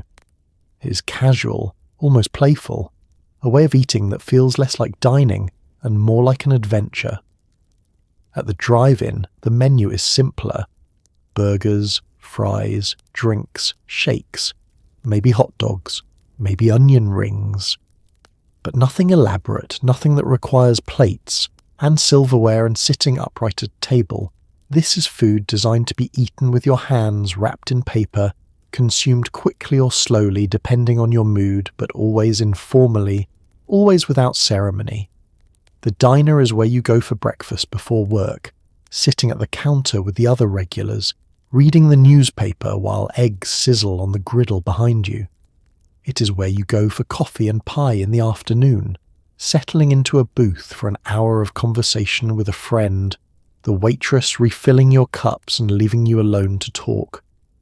It is where you go when you want human connection, when you want to be recognized, when you want to feel part of the community. The drive-in is where you go on Friday nights with your family, pulling into the lot to join dozens of other families doing the same thing, eating together but separately, surrounded by people but contained in your own space. It is where teenagers go to see and be seen, to socialize, to feel independent, even though they are still eating hamburgers and drinking Cokes like the children they were last year.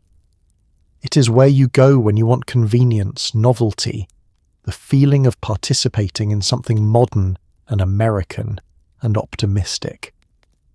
The diner serves regulars who order the same thing every visit, who sit in the same booth, who know the waitress's children's names.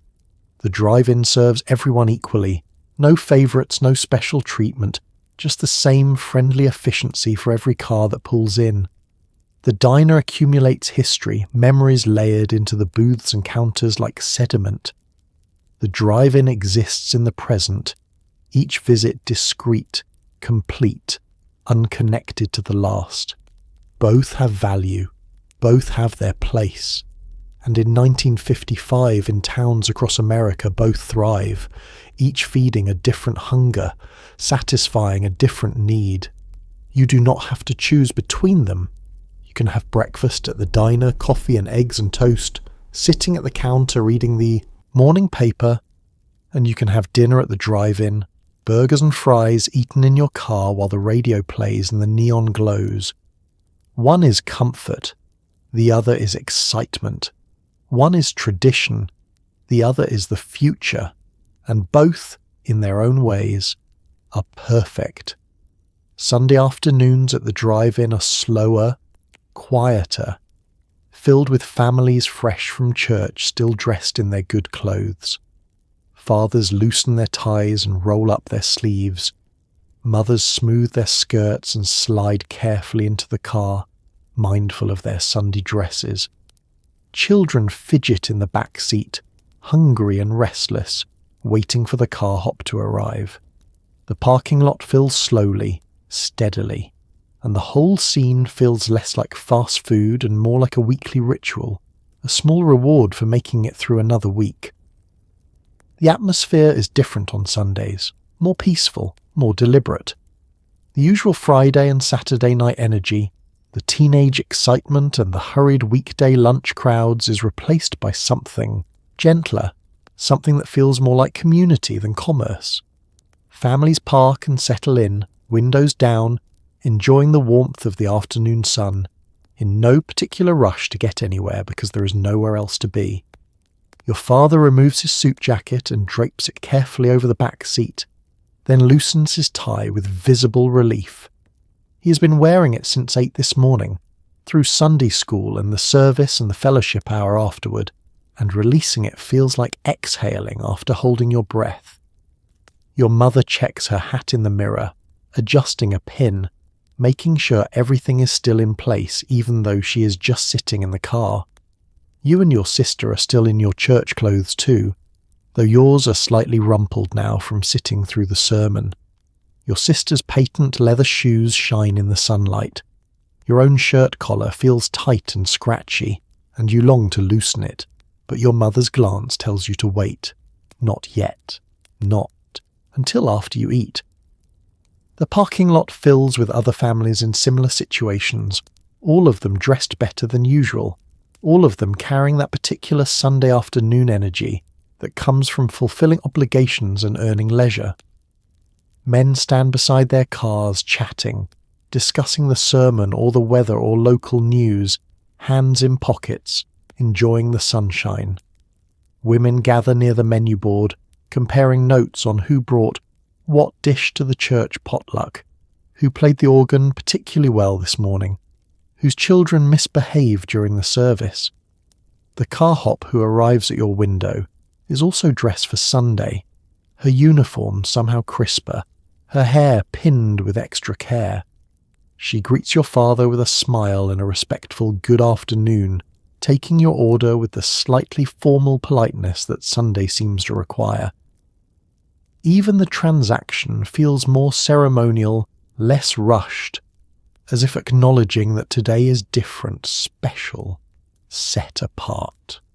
Your father orders the same thing he always orders: 4 hamburgers, 4 fries, drinks all around. But on Sundays he adds something extra, a treat to mark the day. Today it is milkshakes for everyone, chocolate and strawberry, one of each flavour to share. Your mother does not protest the expense. Sunday rules are different. Sunday allows for small indulgences. While you wait, your father tunes the radio to a station playing hymns, the same songs you heard in church this morning, now drifting through the car in instrumental versions. Your mother hums along quietly, her fingers tapping gently against the armrest. You watch other families through the windshield, seeing your own experience reflected back. Fathers relaxing, mothers keeping watch, children squirming impatiently. The food arrives and is received with gratitude, blessed briefly by your father before anyone takes a bite. Because even in the car, even at a drive-in, Sunday meals deserve a moment of thanks. The hamburgers taste the same as they do on Friday nights, but somehow eating them in church clothes on a Sunday afternoon with hymns playing softly on the radio makes them feel different, more significant, more connected to the rhythm of your week, to the pattern of worship and rest that structures your life. Around you, other families eat quietly, contentedly, savouring both the food and the leisure, the rare afternoon with nothing pressing to do and nowhere urgent to be. Children are reminded to use napkins, to eat neatly, to mind their manners even in the car.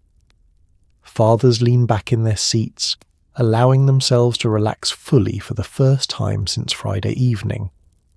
Mothers let their guard down slightly, accepting a stolen French fry from their husband's basket, smiling at private jokes. This is Sunday at the drive-in. Church clothes and comfort food, hymns and hamburgers, the sacred and the ordinary blend in together in a way that feels uniquely American, uniquely 1950s, a reward for faithfulness, a celebration of family, a small, perfect ritual that marks the end of one week and the gentle beginning of the next.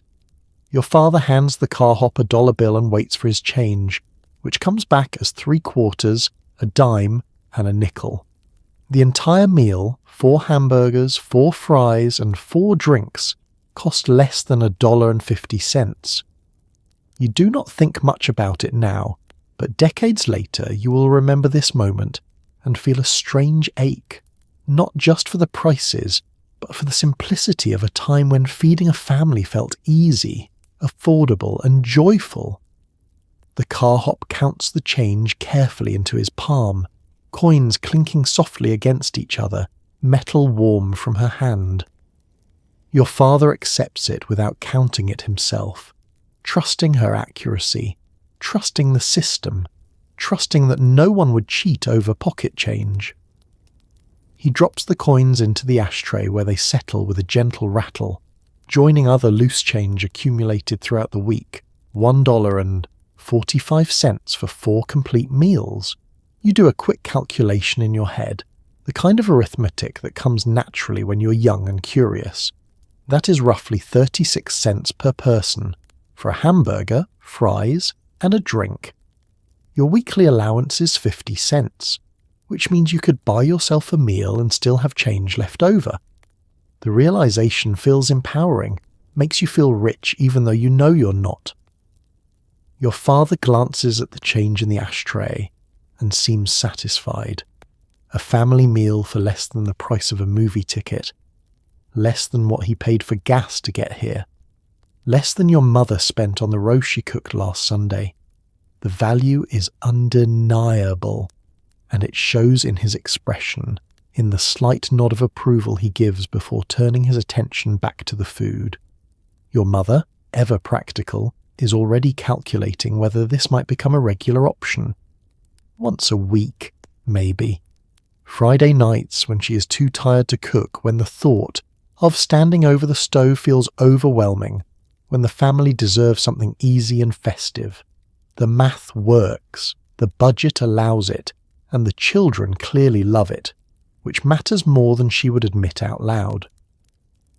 Around you, other families are conducting similar transactions, handing over dollars and receiving change, the economics of fast food playing out in dozens of small exchanges. A young couple in the next car pays with exact change, counting out coins carefully. Behind you, a father pays with a $5 bill and receives a substantial pile of currency back, enough for multiple meals, enough to make the carhop pause and double-check her counting. The prices are painted clearly on the menu board for everyone to see.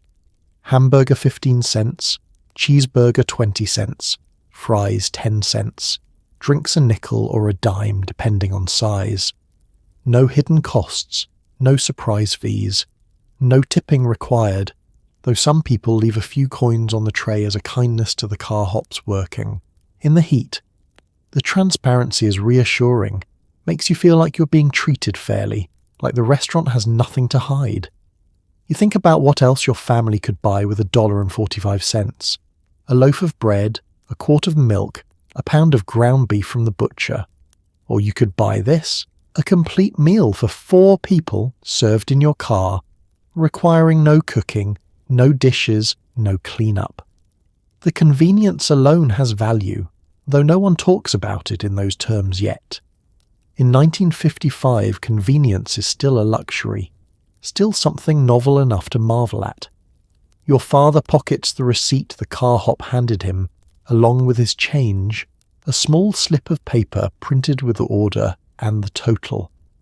Your mother will file it away later, adding it to the household account she keeps in a small notebook, tracking every expense with the careful attention of someone who remembers harder times, who knows that prosperity can be temporary. But tonight, sitting in the car with the smell of hamburgers filling the air and your family gathered around a tray of food that cost less than $2, prosperity feels secure. The prices are low, the portions are generous, and the whole experience, the lights, the carhops, the music, the sense of participating in something modern and optimistic, costs only slightly more than staying home. It feels like a bargain. It feels like the future.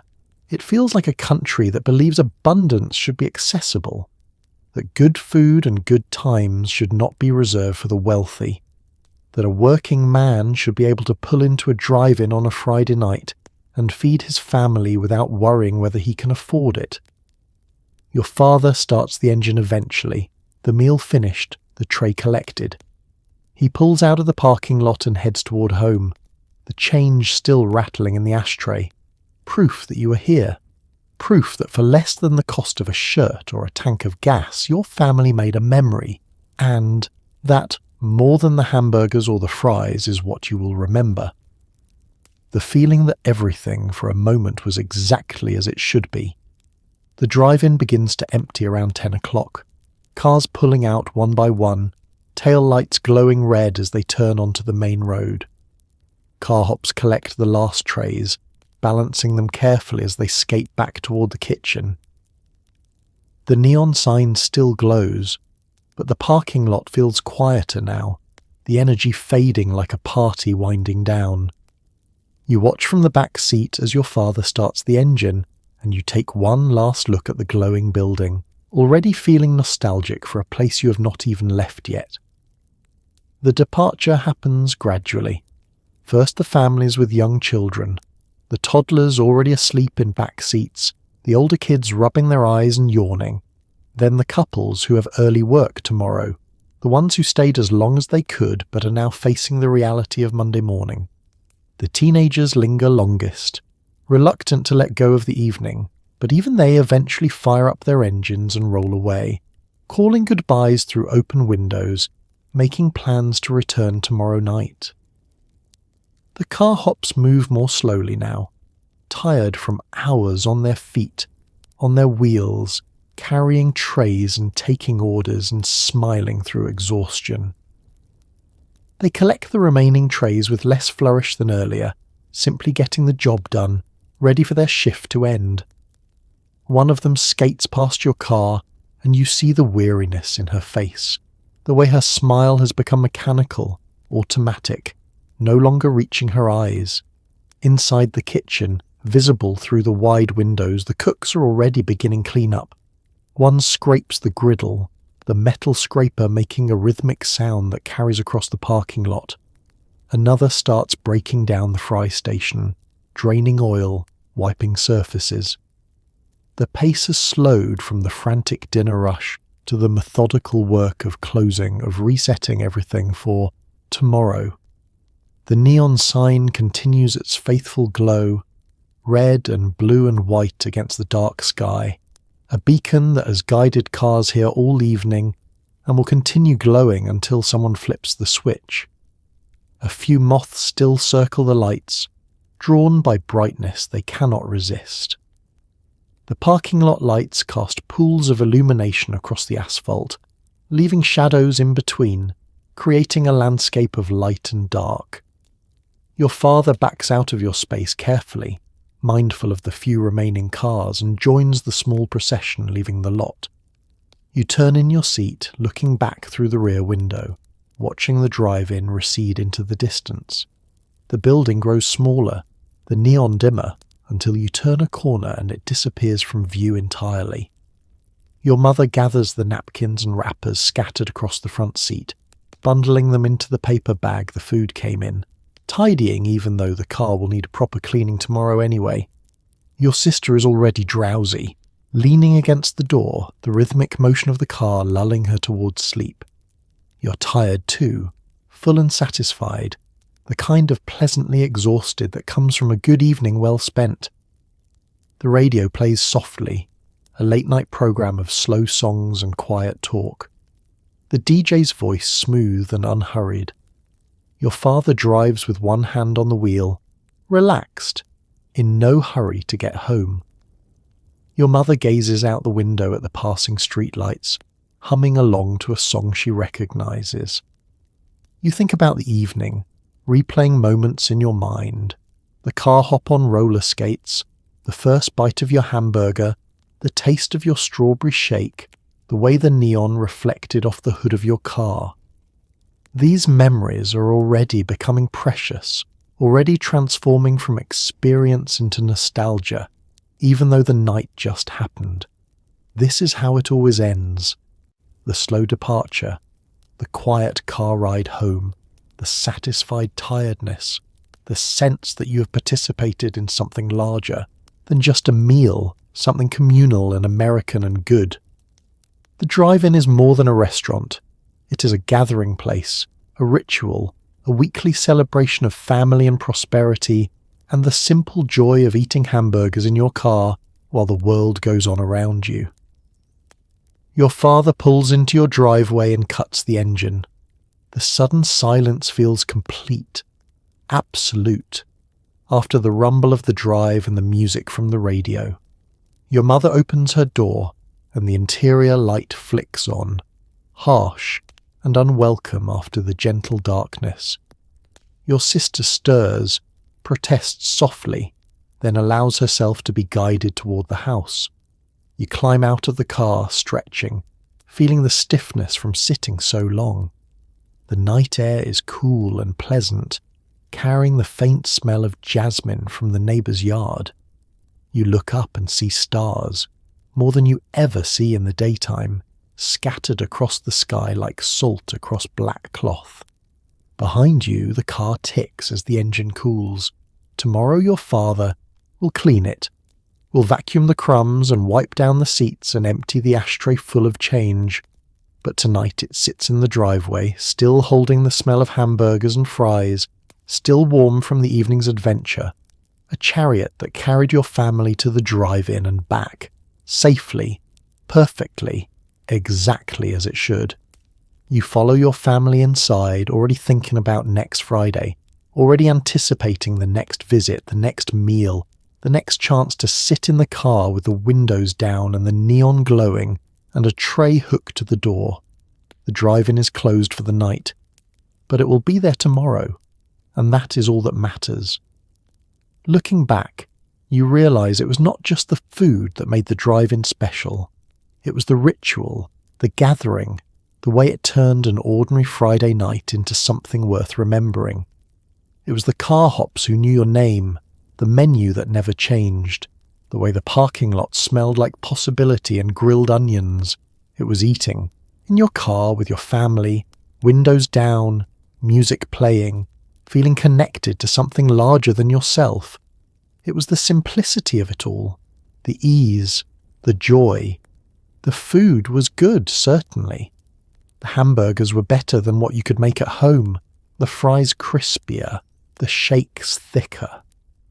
But you could have eaten those same items at a diner or a cafeteria or a restaurant, and the experience would have been entirely different. What made the drive-in special was everything surrounding the food, the context in which it was served and consumed. It was the novelty of staying in your car, of having the world come to you rather than the other way around. It was the democracy of it, the way every car got the same treatment regardless of whether it was a shiny new Cadillac or a battered old Ford. It was the sense of participating in something modern, something uniquely American, something that represented the optimism and prosperity of the era. It was the carhops, young women on roller, skates who remembered that your father liked extra pickles, who asked about your sister's piano recital, who made you feel like more than just another customer. They were the human connection in a system that could have been impersonal but never was. They brought warmth to efficiency, personality to commerce. It was the menu board with its bright colours and clear prices, promising abundance and affordability in equal measure. It was knowing exactly what you would pay, knowing the meal would be good, knowing you would leave satisfied. There were no surprises, no disappointments, just reliable quality at a fair price. It was the neon sign glowing against the twilight sky, visible from blocks away, calling you home even though home was not there. It was a landmark, a beacon, a promise that something good waited for you if you just pulled into the lot and placed an order. It was the other family surrounding you, all of them doing the same thing, all of them creating the same memories. It was the teenagers showing off their cars and their independence.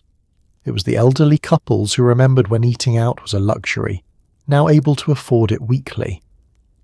It was the entire community gathered in one place, separate but together, private but public. It was eating in the car with your family, a contained universe where the outside world could not intrude. No phones to interrupt, no television to distract, no household chores calling for attention, just your family, your food, and the soft sounds of the radio mixing with conversation. Those moments of undivided attention, of being fully present with each other, were rarer than you knew, and more valuable than you realized. It was the smell, that particular combination of charcoal smoke and fried potatoes and sweet fountain drinks that meant drive-in even before you could see the building. It was the sound of roller skates on asphalt, of trays clicking onto windows, of dozens of radios playing dozens of different stations. It was the taste of a hamburger eaten in the front seat, slightly messy, perfectly imperfect. It was the simplicity of the entire operation. No reservations needed, no dress code, no waiting for a table. Just pull in, order, eat, leave. The whole experience from arrival to departure took maybe 45 minutes, but those 45 minutes felt expansive, leisurely, unhurried. Time moved differently at the drive-in, stretching to accommodate both efficiency and ease. It was the joy of it, the pure, uncomplicated pleasure of eating good food in good company without pretension or pressure.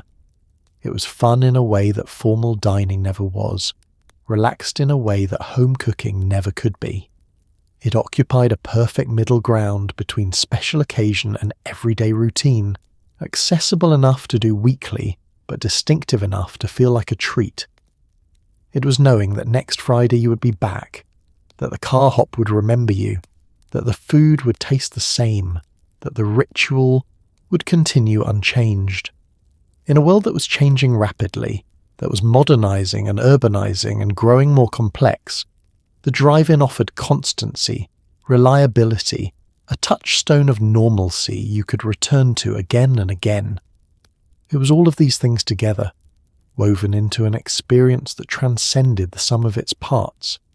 The drive-in was not just a place to eat, it was a place to gather, to celebrate, to feel connected to your family and your community and your country. It was a place that made you feel, for a little while, that everything was going to be okay. And in 1955, with the war behind you and prosperity all around you, and the future stretching out bright and hopeful, that feeling mattered more than you knew. By the late 1950s, the drive-ins begin to face competition from something faster, cheaper, more streamlined. McDonald's and other chains spread across the country, offering burgers in seconds instead of minutes, efficiency instead of charm. The carhops start to disappear. The roller skates are retired. The neon signs still glow, but fewer cars pull in. And slowly, quietly, the era of the classic drive-in begins to fade, replaced by something that works better on paper but tastes a little less like home. The change does not happen overnight. It creeps in gradually, almost imperceptibly, the way all cultural shifts do. First one McDonald's opens in your town, then another. A Burger King appears on the highway. A new chain you have never heard of sets up shop across from the high school. Each one offers the same promise: faster service, lower prices, more locations, greater convenience. The drive-ins try to adapt. Some add drive-through windows, attempting to match the speed of their competitors. Others expand their menus, offering more variety, trying to be everything to everyone. A few invest in new signs, brighter and bigger, attempting to recapture attention in an increasingly crowded marketplace. But adaptation is difficult when your entire business model is built on something the world no longer values as much. Taking time, being personal, making eating an experience rather than a transaction. The carhops are usually the first casualty. Paying wages to servers on roller skates makes less sense when your competitor across the street operates with half the staff and twice the volume. One by one, the drive-ins switch to drive-through windows or walk-up counters. The skates are hung up, the uniforms retired. The girls who glided between cars with such grace and skill find other jobs, other lives, and a particular kind of magic disappears from American roadways. The families who loved the drive-in keep coming for a while, loyal to the ritual, to the memories, to the way things used to be. But even they cannot ignore the math. Why spend $1.50 at the drive-in when you can feed the same family for under $1 at McDonald's? Why wait 10 minutes for your food when you can have it in 60 seconds?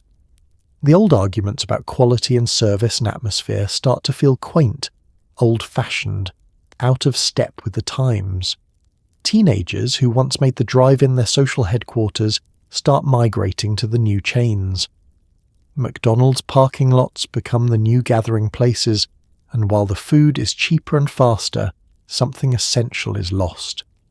The new restaurants do not tolerate loitering the way the drive-ins did. The parking lots are smaller, designed for quick turnover rather than extended socializing. The workers do not learn your name or remember your order. The experience becomes generic, interchangeable, the same in every city and every state. Some drive-ins fight harder than others. The well-established ones, the ones that have been serving their communities for a decade or more, manage to hold on through the early 60s. They have loyal customers, prime locations, reputations that cannot be easily replicated. But even these eventually face the reality of changing economics, changing tastes, changing times.